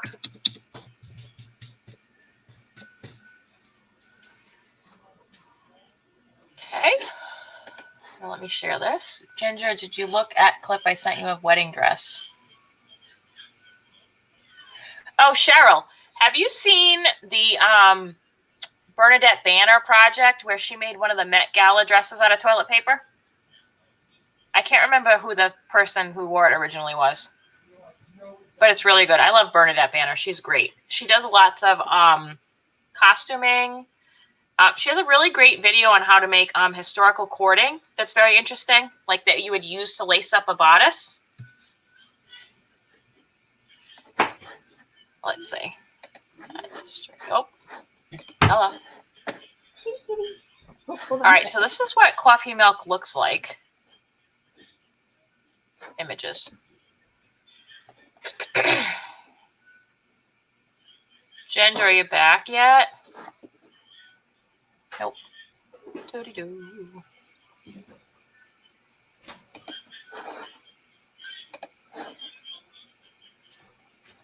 Caribou, do you have a particular brand you like? Did you say some you people have in particular? some coffee milk? I'm going to show a picture because it's hard to describe. So, okay. Can you see it? Is that the coffee syrup? That's the syrup, and then if you look at like this picture right here. Uh-huh.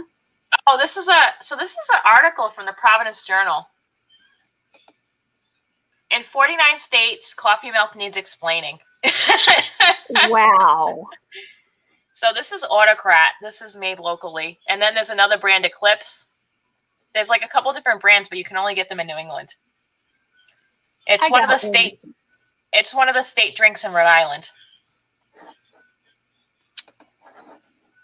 That's coffee milk. Or one of my favorite things to get in the summer is a Awful Waffle. What's that? So an Awful Waffle is from Newport Creamery. Did you say awful? An Awful Waffle. That's what it's called. It's like an ice cream frozen drink. I guess maybe outside of Rhode Island you might call it a cabinet. I don't know what you would call it there. But I prefer coffee Awful Waffles in the summer. And on Mondays, they run a buy one, get one free promotion. So I usually stop by on Monday in the summer like clockwork and get Awful Waffles for me and Steve. So now what are they? They're like ice cream drinks that you get. Oh, like a shake? You can get them year round. Yeah, but thicker than a shake. Wow. They're really good. You can get them in all different flavors, but I just like the coffee one. Now, how does it compare to Wendy's Frosty? Oh, so that's like comparing. What will be a good comparison? That's like comparing no name brand coffee to Starbucks. Oh. There's that much of a difference. Like it's made with real ice cream, which Wendy's is not. It's made right then for you. It's not just sitting in a machine like waiting for you. It's just so good. You can even get it in fancy flavors now, like Oreo and all different things. Yum. To get off the track. Carrot Blue likes Eclipse. She gets it at Market Basket. Yeah, it's pretty cheap at Market Basket. Jamie, I want to see your tree. Whose tree? Whose tree? Jamie, who are you talking to, Jamie? Oh, Kim, have I begun my holiday decorating yet? No. I have my Yarny tree downstairs that I can grab if you want to see that. Oh, the one that you crocheted? Nope, the one that I made. I'll go get it. I'll be right back. Okay. It's hard to describe. Okay. Well, we'll talk among ourselves. Let's Carrot Boo. Looks like all my messages went through again. Sorry if anyone has seen that. What? Oh, that's weird. I mean, is this? I don't know. The chats are confusing sometimes. Sherry K. Star, good morning. Hey, Star. Star, good morning, Sherry, Denny, Denisha. I love Wendy's Frosties. Me too. Denisha, did you have any that were out earlier this year that were the birthday cake Frosties? They were birthday cake. They were a limited time thing. So you had the chocolate, you had the vanilla, and then there was the birthday cake Frosties. Yum! Is it like an iced cap from Tim Hortons in Canada? Ooh, I have no idea what that is. Me? Jamie says, is it like an iced cap from Tim Hortons in Canada? So Tim Hortons used to be here until I was in college and they all went away. So I was never a big Tim Hortons fan because I am from Rhode Island. And if I'm going to get coffee that doesn't cost more than 99 cents, I'm going to go to Dunkin'. I'm not going to go anywhere else. So put my tree skirt back on. So this is my Yarny Yule tree that I made in the summer that I think came out pretty good. Can't get the tree skirt to go on correctly currently, but here you go. Oh, wow. That is adorable. Did you use like a styrofoam thing for the frame? How did you make that? Is it just balls of yarn? So it's a traffic cone from the Dollar Tree. A tall one. Right. And then this is like, I want to say, I can't remember how many exactly. I have it in the video, but this is like almost 100 balls of scrap yarn. Wow. That I wound and then hot glued onto it. And then I made all these ornaments with, there's a really nice tree near me that has tiny pine cones. And they're attached with pins. And then I used novelty yarn to make this. This is just a chain of this really cool rainbow colored yarn. And then this on top, which is removable.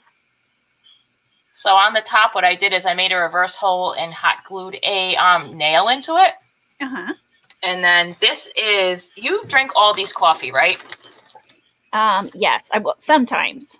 Okay, so this metal part here, this is the top when you open up Aldi's coffee. It's really thick and nice to work with. So what I did is I punched holes around the outside, and then I used crochet thread, and I put a pin from Hobby Lobby in the middle. That is cool. So if you look on the back, see there's holes in the middle also. Yeah. Like, see, there you go. You can see it there. Yeah. And then I didn't even count. I just kind of did it. That's why sometimes there's more than one thing that goes into the hole. Right. And then on the back, I hot glued on. Now this is, I would say like found materials or like a roadside pickup is what I call it. So when I go walking with my kids, if I find anything interesting that's metal, I pick it up and bring it home. Okay. And this spring was that, and this nail was that. And then now I can change this out if I wanted to. So that's such a great idea. I love that. So if you want more information on that, I have a whole tutorial on how to do this on my Yarny Yule playlist from the summer. So that's one of my trees. And then I also went a little crazy. Well, I also have a tutorial on how to make this tree skirt on my channel too that goes around the bottom. Okay. And I made a crazy hat. So hold on, let me take this off. It's based on a bod pattern, but I changed it. Don't judge me. I'm not going to.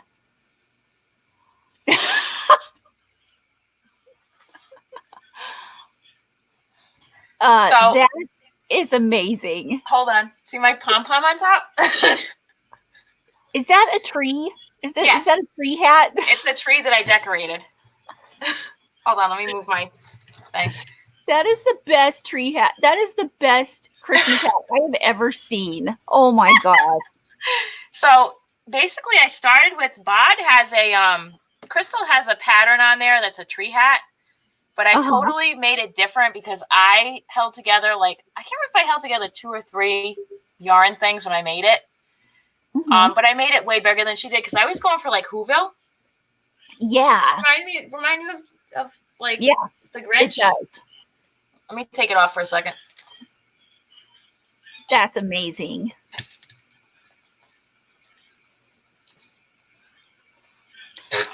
Hold on. You know what would be really cool on it too? Those little craft, you can get them at either Michael's or Hobby Lobby or whatever, lights that have the battery pack. Yeah, no, that's cool. So I found a use for that horrible ribbon yarn that nobody ever uses. What is that, sachet from Dollar Tree? So, oops, I totally squished my heart. Let me fix that. That's what I used for the garland. And then I used buttons for the ornaments. And then these were little tiny, these came like this. So let me just show you. These are from the recycling center. And they're little tiny short pieces of pipe cleaner that just happen to be this color that I cut in half. Oh, wow. And I made little candy canes out of it. Those are cute. And just hung it on the sachet yarn. So that was like one of my bigger things from Christmas that I did in July. Now it doesn't like to stand up. There we go. Put that back on. I want to make a hat like that. That hat is awesome. I honestly don't think I could even recreate it because I was just kind of changing the pattern as I went. It just happened. Yeah, and then I was like, well, that's really cool, and I won't be able to reproduce that. But I had gotten yarn from the Spin Right sale, and it totally screamed like the Grinch. And so that's one of the yarns I held together for that hat. Oh, is that one of the yarns you gave me? Oh, yeah, it's behind you, I think. Turn around. Did I give you that? No, not it's over there. Oh. It's like a green color and then like a different green color, and it reminded me of the Grinch. Yes. I may have given you some, I'm not sure. But that's one of the yarns I held together to make that. How many skeins did you use to make it? I'm going to be horrible and say I don't remember. I'm sorry. That's okay. It's fine. Okay, hold on. Oh, Star. Did you hear about Star Brown? Oh, she won the I was like, oh my God! She won one of the alpacas and 10 mystery balls of yarn. That is so cool. I'm like, oh my God! I need that person! Congratulations, Star. That is really cool.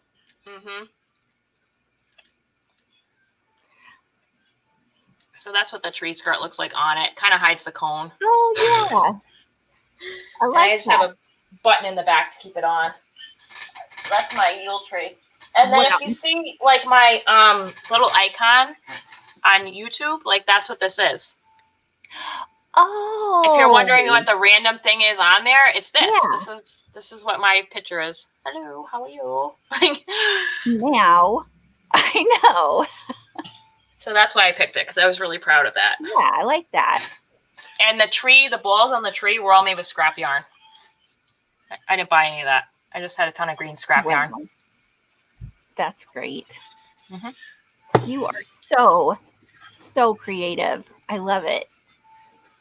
I'm gonna try to make those hats because I know my kids would love them. Well, at least the girls would. The ones that are teachers would love them because they could wear them to school. I just made it a lot bigger than she said. So I made it much taller to kind of make it look wonky. Yeah. I know that's one of the big adjustments I made, but you could just follow the pattern she has. Oh, yeah, there would be. Rick, what are you doing? Kitty, kitty, Mama kitty, Swift, your son got married? Congratulations. kitty, kitty, kitty, kitty, kitty, kitty, kitty, kitty, kitty. Do you want to go outside? Come on, let's go outside. That's exciting, Star.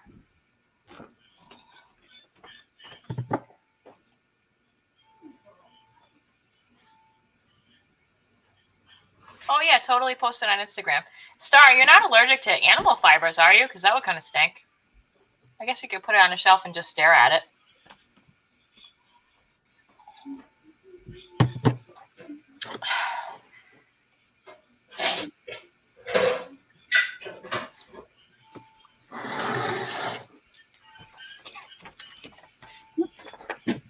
Oh. Sorry about that. My cats were needing things.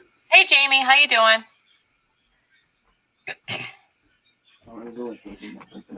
Oh, okay. Hey, sweetie. One of my boys is up. Is that Willie? Now that's Anthony. Okay. Anthony's my blonde boy. He plays baseball. Hi. Good morning, Hayden. Yeah, Willie plays baseball. Mm-hmm. And there's also oatmeal. He had a friend spend the night last night. And Willie's out camping today. Tonight and tomorrow night, he's camping with one of his friends. And oh, that's cool. Yeah. And Hunter spent the night at one of his friends' house. That's good. Yeah. Skylar had her first scout meeting this past week. Ooh, how'd she like it? Well, unfortunately, it was online. Oh. But it was very cute and fun. Oh, good. She had to show something that she made for somebody, or something that she did for her community. So we made something, we crafted, which is up her alley. So yeah, that's fun.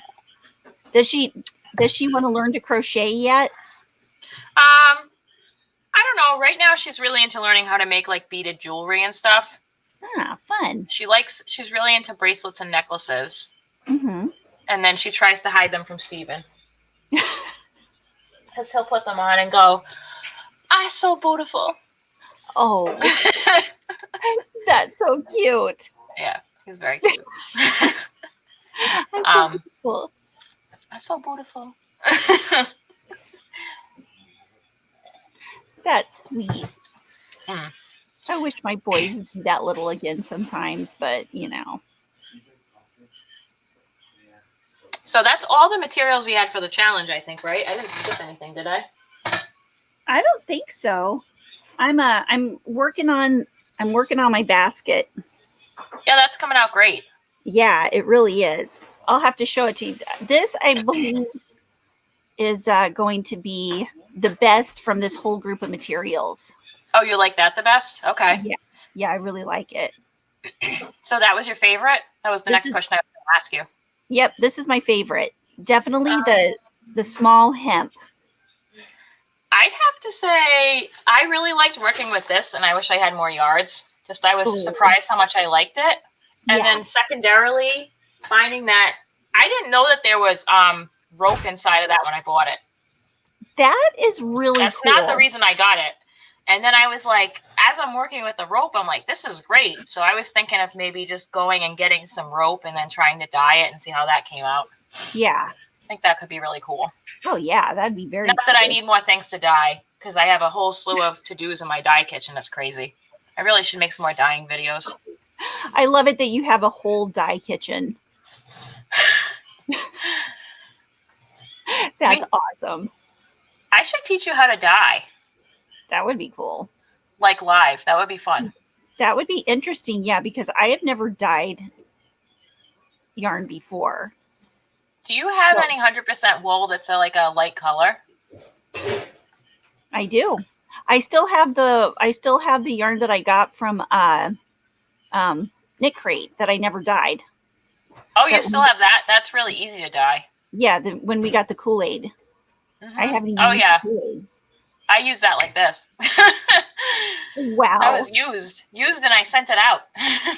Well, I'm always like crocheting stuff, so I don't like allow any time for anything else.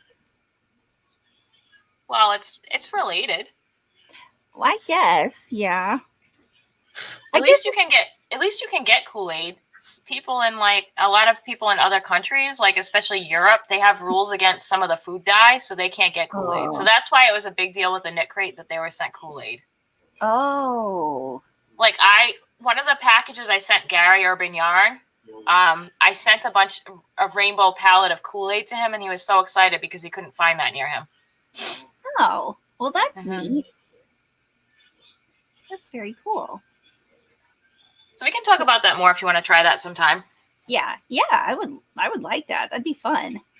And the food dye you don't have to buy dedicated equipment. You can just use your regular pots and pans, and it's no real startup cost except you got to buy Kool-Aid because you already have the yarn. That's the most expensive part. Right. You get the yarn. And also I saw that Crystal used coffee bag a day, which I got to ton of that. It's going to be like muted though. Yeah. Like if you want to be like, oh, I did that, go for the food coloring. I mean, I love natural dyeing. I did dandelions this past summer and those came out phenomenal. Ooh, was it like a bright yellow? Yes, it was really beautiful. Not like as bright as the one right behind your head. Okay. But very like right there. Like it was the one up above that. Next shelf up. Keep going. Side, farther away, next to the white. That. So it's not exactly like that, but it's a little bit more muted. Okay. But it definitely looks like not like a muted like color. Like it's like, ooh, that's pretty. So funny story, non-yarny fact about me. So our next door neighbor and Steve have a love-hate relationship. Mm-hmm. Because they just mow their lawn every like 3 weeks. And basically I say, oh, next door is the dandelion forest. Because there's thousands of dandelions per square foot next door. And so what I did is I went next door to my neighbor and I said, excuse me, can I pick some dandelions from your yard and then I will give you some dyed yarn in return?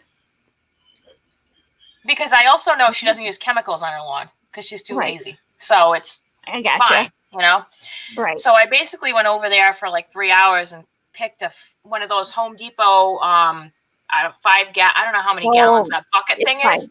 Yeah. I filled it 3/4 of the way just with the flower heads. Dang. And then I used that and I dyed like 300 grams of yarn with it. I could have dyed more, but I just didn't know how it would come out. So it came out really good. Do you boil it down? Is that what you do? Well, I tried to dry some of it. You can't dry that. You have to just use it fresh. Because when I dried it, I have a food dehydrator.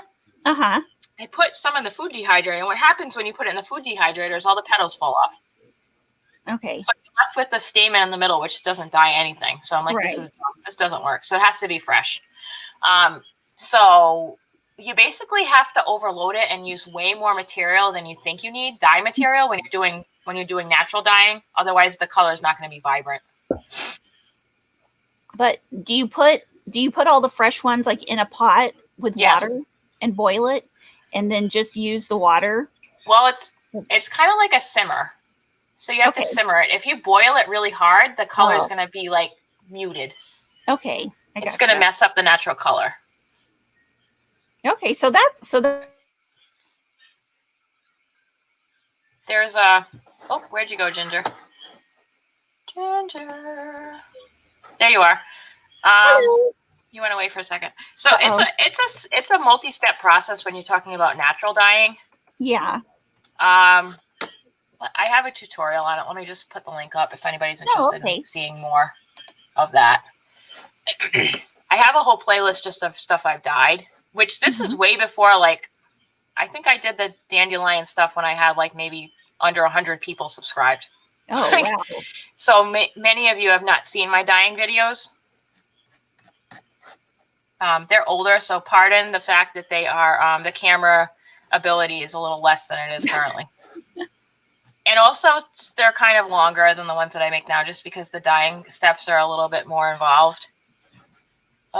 This is felted dryer balls. Hold on, I'm just looking for it on my playlist here. Where's my dandelions? Giveaway. Kitchen supplies. Oh, there it is. No, is that it? Okay, so I did the dandelions twice. I did it the first time and I didn't use enough, so it came out kind of muted. And then I did it again and it came out much better. So I over dyed the original thing that I did. So here's the link to the second dyeing video. Paste. Oh, okay. And then there's a whole playlist too on my dyeing stuff. So on there I have, I've done a couple of food dyeing things. I made my own mordants. That was fun. So mordants they'll change the color of what you're doing if you're using natural dye. So I made a mordant out of copper, and I also made a mordant out of iron, which is both found materials you use to make that. Yep. Yes. What do you want? Yes. Okay, go get something. You can have a couple of those. There you go. Okay. You open it. I don't know how to open it. Madder root comes out a red color. I haven't used it though because it's really expensive. I'd have to source that from a dye person. Or a good place to find dye material actually is spice catalogs. Mommy, Because a lot of that you can use to dye with. help me with Okay. But what I found really useful is, and this is like way off the topic we're talking about, download a plant identifying app on your phone. And you will be shocked at the amount of things that are just in your neighborhood that you can use to dye with. Now, obviously, this is not a good time to be doing that because, well, at least not in the States because we're going into winter here soon. Right. But like in Australia or on the other side, you could do that now. I have a good one on my phone called iNaturalist. It's free. And all you do is you go around and if you see a plant that you want to identify, you take a piece of white paper. So I would go on walks in the neighborhood and I'd have white paper under the stroller. And you put the plant in front of the white paper. And then it will try and identify it. And basically it uses some crowdsourcing where if you make it public, people will comment if you made a mistake in the identification because like possible things will pop up. Yeah. It's really interesting. That's neat. I like that. And then you can also use a lot of stuff that you find in the grocery store. So actually dyeing plants is a really good use for stuff that ends up on the reduced rack in your produce section. That's a great idea. Like, I know you can use onion skins, right? Yep. Onion skins come out pretty. It's a muted brown. Onion skins is actually one of my favorite things to dye Easter eggs with. I do natural dyeing most years with my kids for Easter eggs. Oh, that's turmeric does dye really well, Jamie. I've done that before with eggs. Madder comes out red. How about beets? Beets come out red, but they're a freaking disaster because it gets on everything and dyes everything and known to man. For me, I find beets not worth the trouble. I can get red from other things. Okay. Not forget the beets. Yeah. I have wild grapes in my backyard. that I meant to try and dye with this year, but then the birds got to them before I could get them. They run up my trees on the side of my yard, and they're like kind of almost like Concord grapes. Mm-hmm. Another person who has really good dyeing videos besides Chemnitz is Last Minute Laura. She has lots of good natural dyeing videos if somebody's into that. Oh, okay. You can dye with like Japanese maple leaves, make really pretty dye. There's a whole list. I have a whole section on my bookshelf downstairs dedicated to natural dyeing. I mean, that could be a whole other thing. That's probably like a whole other YouTube community, like dyers. It is. I don't ever use acid dyes, so a lot of the times when you see people that have Etsy stores, a lot of them do acid dyeing, which is totally a different thing. It's all based on acid dyeing is when you have to invest in dedicated dye equipment, and you have to have a respirator when you work with it in powder form. Yeah, and most people use like Jacquard, Jacquard is one of the major brands of that. And it's like formulas. So you have to know like the dilution and how much you put in, and you do a lot of math. And then there's all different ways to go about it. If you want to learn more about that, go on Chemnitz, because Rebecca is amazing. I would not be good at that because it involves math. Yeah, but she's also a scientist, so that's why she loves it in her real life. You know, well, that makes sense. Mm-hmm. Madder was a purplish brown to a tarnished pink for us. We tried different mordants and methods. Simmer on stove with iron was the darker. Alum with sunbrewed method was the lighter. So what did you use for the iron, Lori? Did you make your own mordant, or did you just put iron in there? Sorry, I'm getting deep into the weeds of dyeing here. Uh-oh. Deep into the weeds. No pun intended. You do, Texas Fibers does acid dye mixed with food coloring. Cool. Drying onion skins for your next try. Okay. Red or brown? Carrots is orange for one of your favorite colors, Sherry. Ooh, that would be fun to try. So not that much math is different for different people. I would say most math for me is a little overwhelming. But that's just me. Which cat is that? One of my least favorite things about crochet is somehow some channels, it's a lot of math involved. Like, oh, it's 17 plus 5 plus whatever when you do the, and I'm like, oh, who wants to do that? Not me. Hold on just a sec. Okay. I've got a cat that's meowing. Hey, cat, do you want to go back outside?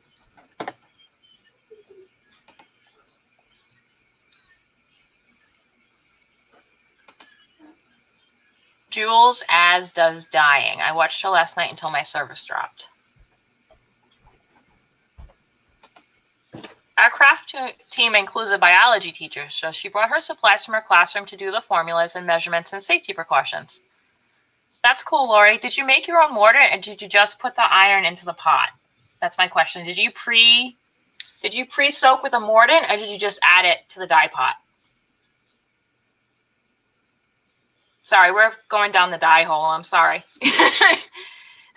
Dyeing was like the second thing I taught myself after crochet. I spent most of the summer and early spring teaching myself how to dye yarn naturally and with food dye. And when I do something, I kind of fall off the deep end into it for a little while. I know exactly what you mean.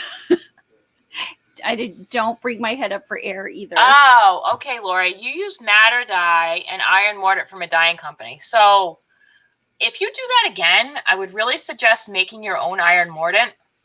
No, I am interested in dye. You did a mordant pre-soak with the alum or with the iron?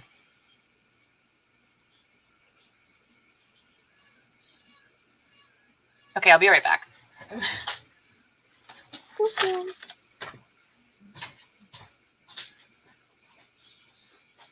I'm making my basket. I don't know anything about dyeing, so I'm just listening. Oh, Lori. Iron pre-soak.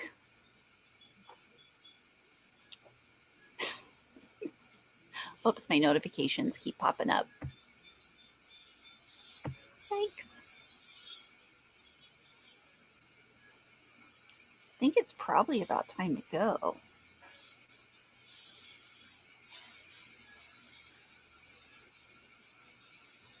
Texas, my husband will eventually do natural dyeing on my channel. Oh, that's exciting. He is all about what foods dye yarn. I am shocked that he wants to. Oh my gosh. What's going on here, Kim? Okay.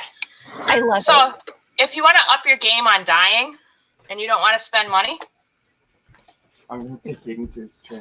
Okay, but then you're going to be back, right? Yeah, no, it's just going to take a minute. He's up literally parked up on the stage. Oh, okay. Okay. I'll see you in a few minutes. oh, sorry, I'm going over time. I apologize. So if you want to up your game with natural dyeing, make your own mordants. Now, what are mordants? Mordants will change the pH of your solution. Mm-hmm. So they can raise or lower the pH, and that'll change the color chemically. Mm-hmm. It changes some natural dye colors, and you'd be surprised how much the colors change. And I also have a copper mordant. So basically, let's go for the easiest one first, which is, who has a fire pit in their backyard? We used to, but we don't now. Or a fireplace? Oh, yeah. Okay. Good. So the basic solution, which is going to lower the pH, is called a wood ash solution. And the ratio is 1 part ashes, 2 part H2O. So you basically just want the white ash. You don't want the black stuff. It won't work if you do that. And you basically mix that together. You shake it up. I would flip it over once a day for at least a month. And then when you're done, it turns into this. Now, it's really basic. So when you use this, use gloves because it'll irritate your hands. But it will change the pH of your dye to be more of a basic. So that will change the color. Then you can also use a copper mordant, which kind of looks like this. See, it's got a blue, like a greenish tinge. Mm-hmm. So that is just copper and vinegar that I clearly made on 5/30. I don't know why I felt the need to date this, like I work at a food restaurant. And if you see in here, what I basically did is, now not everyone's going to have this lying around their house, but Steve has a random bin of wires in the backyard that he got from a job site. And what I basically did is went through it and took out some of the longer pieces that had copper, and I stripped them and took the copper out of the middle of the wire. And then you just let it soak. I think this took like a month to be ready. You'll notice that the color will change and all the yuckies will come off the copper. It'll be bright blue like that. Wow. That's copper mordant. And then the even easier one to do is iron mordant. So this is what a really good iron mordant looks like. It looks almost black. And it is nails and 1/4 vinegar and 3/4 H2O. And this is something you're going to shake every day. And when you first make this, it's just going to be all like plain. Then you'll notice like little sediment will start coming up. And then it's really ready once it turns this lovely color. And where I got the nails and stuff from is this is stuff I pick up on the roadside. So anything that's rusty, that's a nail or something like that, you can save to make a mordant with. So it's literally like no cost. That is so cool. And if you want more information on that, I have videos on how to make a copper and an iron mordant, 2 separate videos on my channel too, if you want to get more into that. That is absolutely something I need to do. Wow. So we are way over time and way off the beaten path here. So, But sorry. it was fascinating. Yeah, no, it's fun. I learned stuff. I really should do a video all about my dye kitchen. I haven't done that yet. That would be so great. I have to clean it up first. It's kind of a hot mess right now. I don't know how that is. Lori did some experiments with tap water versus spring water versus distilled versus soft. So I'm assuming that the color differences would all come from the difference in pH. Because if you invest in some cheap pH paper, you can find out what your water at home is, and then you can use some of those solutions to change it if you wanted to.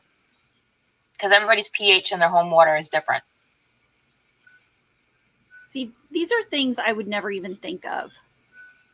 Oh, I for a while I had like chemnits just on like complete, like I was going through most of her whole playlist from her whole channel. I learned more than I ever needed to know about. Right, the pH, Lori, about dying. Well, I don't know. You might need to know it someday. You might. Oh no, it's just like I just collect random facts. Like I'm pretty good at Jeopardy. Ooh. But non-yarny fact about me, I suck at anything involving spelling. So Words with Friends, Scrabble, Jeopardy, complete horror show. I'm horrible. No way, right? But anything involving trivia or random facts, I'm great at. Nice. That is good to know. But I've always been a horrendous speller. I never could earn the dang sticker on my chart for getting over a 90 when I was little. I've always been a good speller, and I was good at math up till the point where we got to geometry. And then it was like, no, I can't think of those concepts. No. That's interesting, Lori. She has really hard water because of the limestone bedrock. That's interesting. Yeah, that is interesting. Oh, you got a kiln. Oh, that's awesome. Ooh. Hey, if your school's really adventurous, even if you didn't have a kiln, you could make raku pottery. Raku is when you take the pottery and you cure it in fire. It's a special glaze, I believe, that you use for it, but it comes out really beautiful. You just put it, a lot of people use like a big old, like a drum, like a big, huge, like 33-gallon drum that's metal, fire, pot, weight. I mean, that's super boiling it down, but if your school's adventurous enough to let you do that. If you didn't have a kiln, that's the way you could go about it. My daughter is an art teacher for grades kindergarten through 12th in the school district that she lives in. I didn't know that. That's cool. Yeah, and she has a kiln. They got a brand new one in their school just a couple of years ago. Yep. And it's amazing. I have learned so many things just from my daughter being an art teacher. I'll have to bring that picture home from work this week and show you next week. So our art teacher at our school is actually funded through the Newport Art Museum. And she actually runs their whole pottery program. Mm-hmm. She's a ceramic artist by trade. Oh, wow. And so before COVID, we did a lot of work with clay and pottery. And we actually took a trip last year to the Newport Art Museum, and the kids got to use a pottery wheel for the first time, which was really fun. Wow. Yeah. Because she has a studio where she does lessons. So she had like 8 pottery wheels set up. And so all the kids got to try it, and they thought it was amazing. It was really fun. That was one of the best days at work last year. Yeah. For sure. Yeah. They had a really cool gallery up that was all about kids' perspectives through time.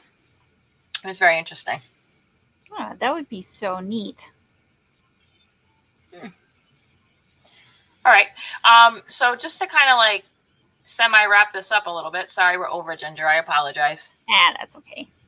And also, Steve's at work today, so that's why I'm not like, oh my God, there's an evil glare in the back. He's like, oh, I'm working tomorrow. I'm like, shucks, who's going to evil glare behind me when I'm on live? What are we going to talk about?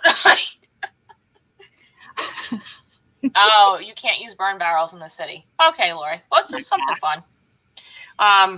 I don't know if you could do it in a, maybe you couldn't even do a fire pit. I don't know. I'm not a raku pottery expert. It's one of my favorite ways to see pottery. Like, I love raku. It comes out beautiful. I kept thinking you were saying raccoon pottery. And I was like, what? Don't be on the spelling, but I think it's R-A-K-U. Raku. Okay. Or whatever. So now I lost track again. What was I going to say? Uh-oh. Oh, so our next time we're going to be live is actually on Wednesday. Off cycle. Where we're going to be in our crochet pajamas. Yes. Just to remind you, if you show up in a Genesis shirt, I'm going to yell at you. Yeah. Yeah, I won't. I'm going to have my PJs on. Okay. And we are going to be talking about Black Friday Yarny specials. You're going to make your own yarn bowls. Lori, that sounds awesome. I need to see that. Ooh, that sounds like fun. Oh, that sounds fun, Lori. Are you going to put more than one hole? How big are you going to make it? So I got just to get off track again, because that's like the topic of this live should be, and then we went off track. I got my darn good yarn bowl. Did you get yours? Who, me? I didn't Yeah. order one. Oh, you didn't order one. Okay. So I got it in, and I would have been like it's beautiful wood. However, if I had paid $70 for how not large that is, I would have been rather upset. Yeah. That's how I felt about the advent calendars. Mm-hmm. Like if I would have paid $125 for that, I would have been like, really? Right. But $10, I mean, that's amazing. I mean, for $125, I could get some swanky Etsy hand-dyed yarn advent calendar for $125. Well, yeah. Right? Right, without a doubt. So we're going to be live on Wednesday, which is in America. It's the day before Thanksgiving. Mm-hmm. At 8 o'clock, my normal time with Ginger right after her live. And we're going to be talking about Black Friday Yarny specials. And then just to give you a little preview, this is the Google Sheet that I'm working on creating. So it's going to have a whole bunch of different websites and places to go. So even after Black Friday, if you're looking for places that have good yarn deals, you can refer back to this sheet. And right now I'm in the process of looking at who ships internationally into Canada. And as stuff comes up this week, I'm going to plug it in. Yeah, that's what I was thinking, was that stuff would come up throughout the week. Did you think of any other websites or stores that I missed, Ginger? The only thing I could think of was like a lot. I know that a lot of people on Instagram have Black Friday sales, but they're usually like flash sales or. But some of them will say, beforehand, like they'll start on Monday or something like that. So, different independent yarn dyers. I know. I saw a bunch of that come up, but I'm going to be honest with you. I'm not a pro at that area. So maybe that's something you could touch on in the live, since you're way more connected with the IG community, since you've been on there way longer than me. I will totally do it. So Viola and Becca, are you talking about Genesis the band or Genesis the book from the Bible? But that's not the shirt I'm talking about. They don't know my reference, so can you I know you're wearing one. Okay, so this is the guy. My husband used to manage a Genesis Health Club, and we have, I don't know, 100 Genesis shirts. And so, why go buy shirts when you got a whole bunch of free ones? So you totally need to give one of those away. That needs to be a giveaway. I told you that when you had your box of yarn. It needs to have a Genesis shirt in it. Oh, that is such a great idea. Yeah, I think we've worn them all, though. Okay, that's fine. But yeah, we're talking about her Genesis t-shirts. But I do love Genesis. It's actually, non-yarny fact, one of my top 3 concerts ever. Well, it wasn't Genesis, but it was Phil Collins. Yes, Phil Collins when I was in college. Amazing live thing. I love top 3. Phil Collins. Sherry K says exactly. Ginger, free t-shirts are the best. Becca, I'm also a huge 80s music fan. Ew. 80s That's music? gross, Becca. No. Oh. Sweat comes free. Becca, that's so gross. That's yucky. I am not one to speak about gross. I'm probably the grossest person. Good morning. Is it Nathalie? Natalie? How do you spell your name? How do you say your name? Nath or Nat? You rewound to the beginning. Oh my goodness. And then you made it back to the end. What, did you watch this on double speed? I bet she did. Everything's so much funnier in double speed. Oh my God, Mel was killing me. She needs to watch herself on 1.75 speed. I don't know if she did or not. I know Julie did. Julie watched it and was cracking up. Yeah. Mel sounds like a little chipmunk. She's so cute. Like, I can't even do it. It's hilarious. Like, it's the cutest laugh ever. I don't know if I'll ever watch Yarn Hookers if I watch it on delay, if I'll ever watch it at regular speed again, because it's so funny not on regular speed. I love it. Oh, Hey, who tell me cares more if about you that. want You want to email me some information there, Texas Fibers? Email me at to- affordablycrafty@gmail.com, and I'll include that. If anybody else has sales going on their business page or whatever, email me, and I'll include it on our talk on Wednesday. Right. More about supporting people that I know. You know what else I was going to tell you is that I always get like firsthand things of when patterns are going to be going on, like the PDFs for free. Yeah? I will let you know about those too. Because That I've got would be awesome. yeah. Yeah, and I'll just text those to you whenever I see them. Yeah, that would be cool. Because a lot of All right. them, like a free PDF for the first day of a pattern design or something, of the pattern dropping. Ginger, that would be a great use for your community page on your YouTube. Oh, yeah. You're right. Oh, I could do that. Just a thought. Thank you. I will do that. Yeah, I've been putting up pictures of stuff that I get in my email, like sales and deal alerts, on my community page because when I'm in the middle of work, I can't stop and make a video, but I can get the information out there in a more timely manner, you know? Right. Ooh, I will do that.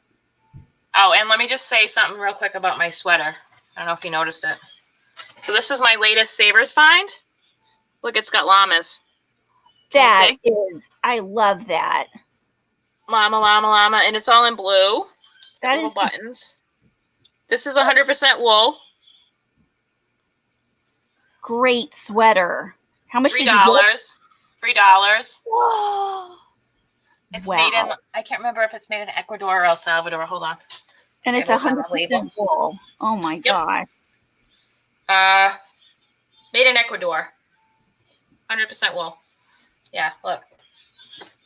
Oh, I love that. Cool. I'm so excited. So one of my best tips about Goodwill or something is don't be afraid to look at the men's sweaters. Like you find really good stuff in the men's sweaters. This is from the men's sweaters.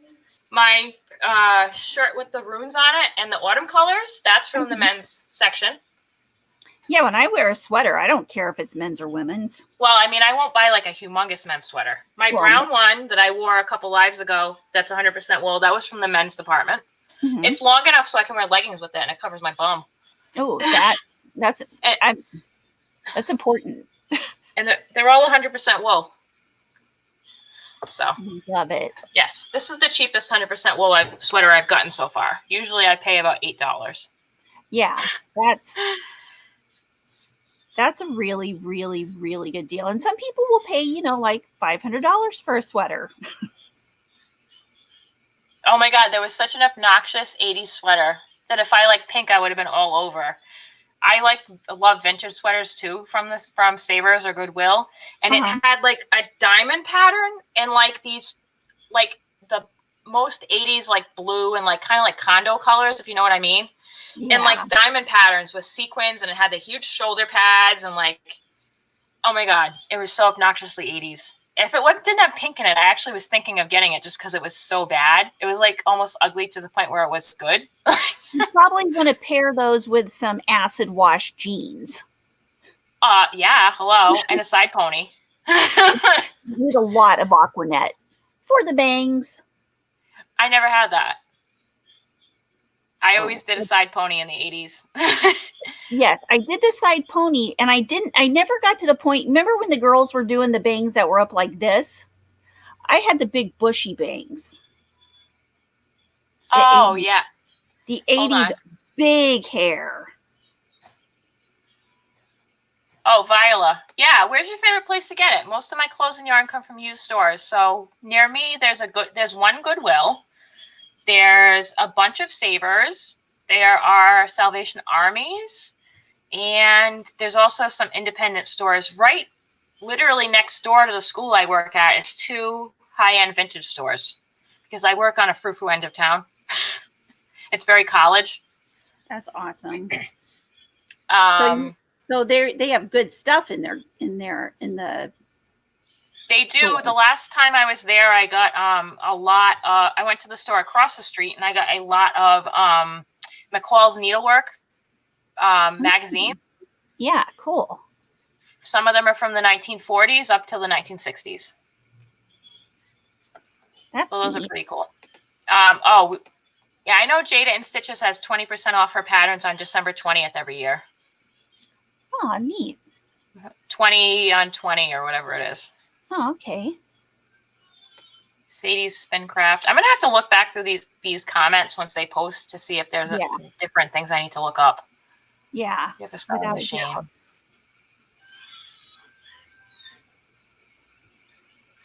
Okay. All right. So we're going to start wrapping this up. So we're super over. Sorry if I stepped on anyone else's live time. I've gotten to the point where the basket is starting to go up the sides now. I think that looks great. I love it. This is going to make the best basket ever. I'm going to have this forever. So probably this week or maybe next week, I'm going to send out your gift for Christmas. Ooh. And in the box, I'm going to include that vintage wool mix yarn I showed you, the little tiny, the stuff I thought you could use for mosaic. Yeah. So, but hang on to that because I think that's going to be a longer term project in January for us. Maybe we'll work on it all month and then show it off at the end of the month. So there's no rush because I know mosaic takes a little while. That sounds great to me. And I'm also going to put in there, do you have a French knitter? What is that? So that's the thing that makes an I-cord. Oh, can't you do it by just well, I can make an I-cord with crochet. Okay. So I'm going to send you a French knitter. Okay. Let me just get to the end of this conversation. So they have boxes and boxes and boxes of them at the recycling store for 40 cents a pound. So I'm just going to send you one because I wanted to work on that in a future episode. That way we both have the same tool. Oh, okay. Okay. Yeah. And then what else was I going to put in that box? I can't remember. I might throw some other things in there too that we're going to work on. But if you want me to put in more of these, let me know. Oh, yeah. Yeah. If you got more, I would love them. I'm going to go back on, what is it, the 4th? Whatever day that Thursday is after they reopen. And then I'll send it out after that. Oh, cool. Yep. And then next weekend, I don't know if we finalize what we're doing next weekend. Oh, are we going to, next Saturday. What are we doing next Saturday? Did you want to, I know we had briefly talked about doing the quick projects with under 50 yards of yarn. Yeah, that sounds good. That way we can do quick gifts or whatever. Yeah, I like that. Want to do that? That sounds great. I probably won't go to the length of producing this much stuff for next week, though. Yeah. I might be a little heavier on the Pinterest board. And I didn't even really go into the Pinterest board. So there are so many good things on the Pinterest board for, like, I don't know, making things with hemp. Oh yeah, there's some of that. There's definitely some of that. Where is it? Here it is. I will just share this very briefly. I'm just going to scroll through very briefly. Yeah. So here's some of the stuff that I looked at. Oh, I love the chair bottoms. Oh yeah, those chair socks. I'm going to make some of those for next week. Yeah. Yeah, because those are scrap yarn projects. Yeah, those are perfect. Plastic bag yarn. This is the thing I wanted to use a paperclip for. Oh, okay. Yeah. Oh, that is really neat. Right, another really cute, quick gift that you can use as a stitch marker too. Oh, yeah. Tons of fun stuff. All right, so this is the Pinterest board. I will share that in the chat, and I will make it public right now if you want to get some more ideas. So awesome. Let me just go up here and make that public. Edit. Oh, I saw Viola just said she wants the pattern for the coffee cup. Which coffee cup? The coffee cup coasters that we had on the coffee and tea episode. Oh, okay. Hold on a second. Let me just share this. Hold on. Done. 1 second. Share. Link. And I'll also share this in the description box of the video once I get off here. So that is the Pinterest link to this board. And then which one? The one with the whipped cream on top? I think that was it. The one with the one with the whipped cream, Viola, or the round coaster? cream. The whipped cream one? In fact, I've got it right here. This one? This is from Divine Debris. And it's actually called hot cocoa. Yeah. But it's so cute. So Viola, if you go on my Pinterest board, which you can reach from the link over here, from this link, you can reach my Pinterest board. And on there is the board from a couple of lives ago, Coffee, Tea, and Crochet. Or you can go back to the live that was from, and it's in the description box. Because the secret board situation here has been working well for ideas and then sharing it. It's been a really good thing to find. Yeah. All right, so next weekend we're going to have crocheting with less than 50 yards for quick gifts. And Wednesday we'll be here at 8 o'clock talking about Black Friday yarny deals. Yay. And you're on today at 4, right? Right, on today 4 at 4. Central? 4 Central, 5 Eastern, 6 Atlantic. Which channel this week? Mine. Yarn Geek. Okay, because, again, I always get confused about where I'm going.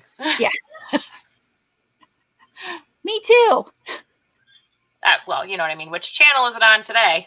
Correct. All right. Yeah. So I will see you in the morning, always at 5 a.m., your daily live. That's and right. I'll see everybody back here on Wednesday for our Black Friday deals. Thanks, everybody, for hanging out today. Have a creative day. Bye, Kim. Bye.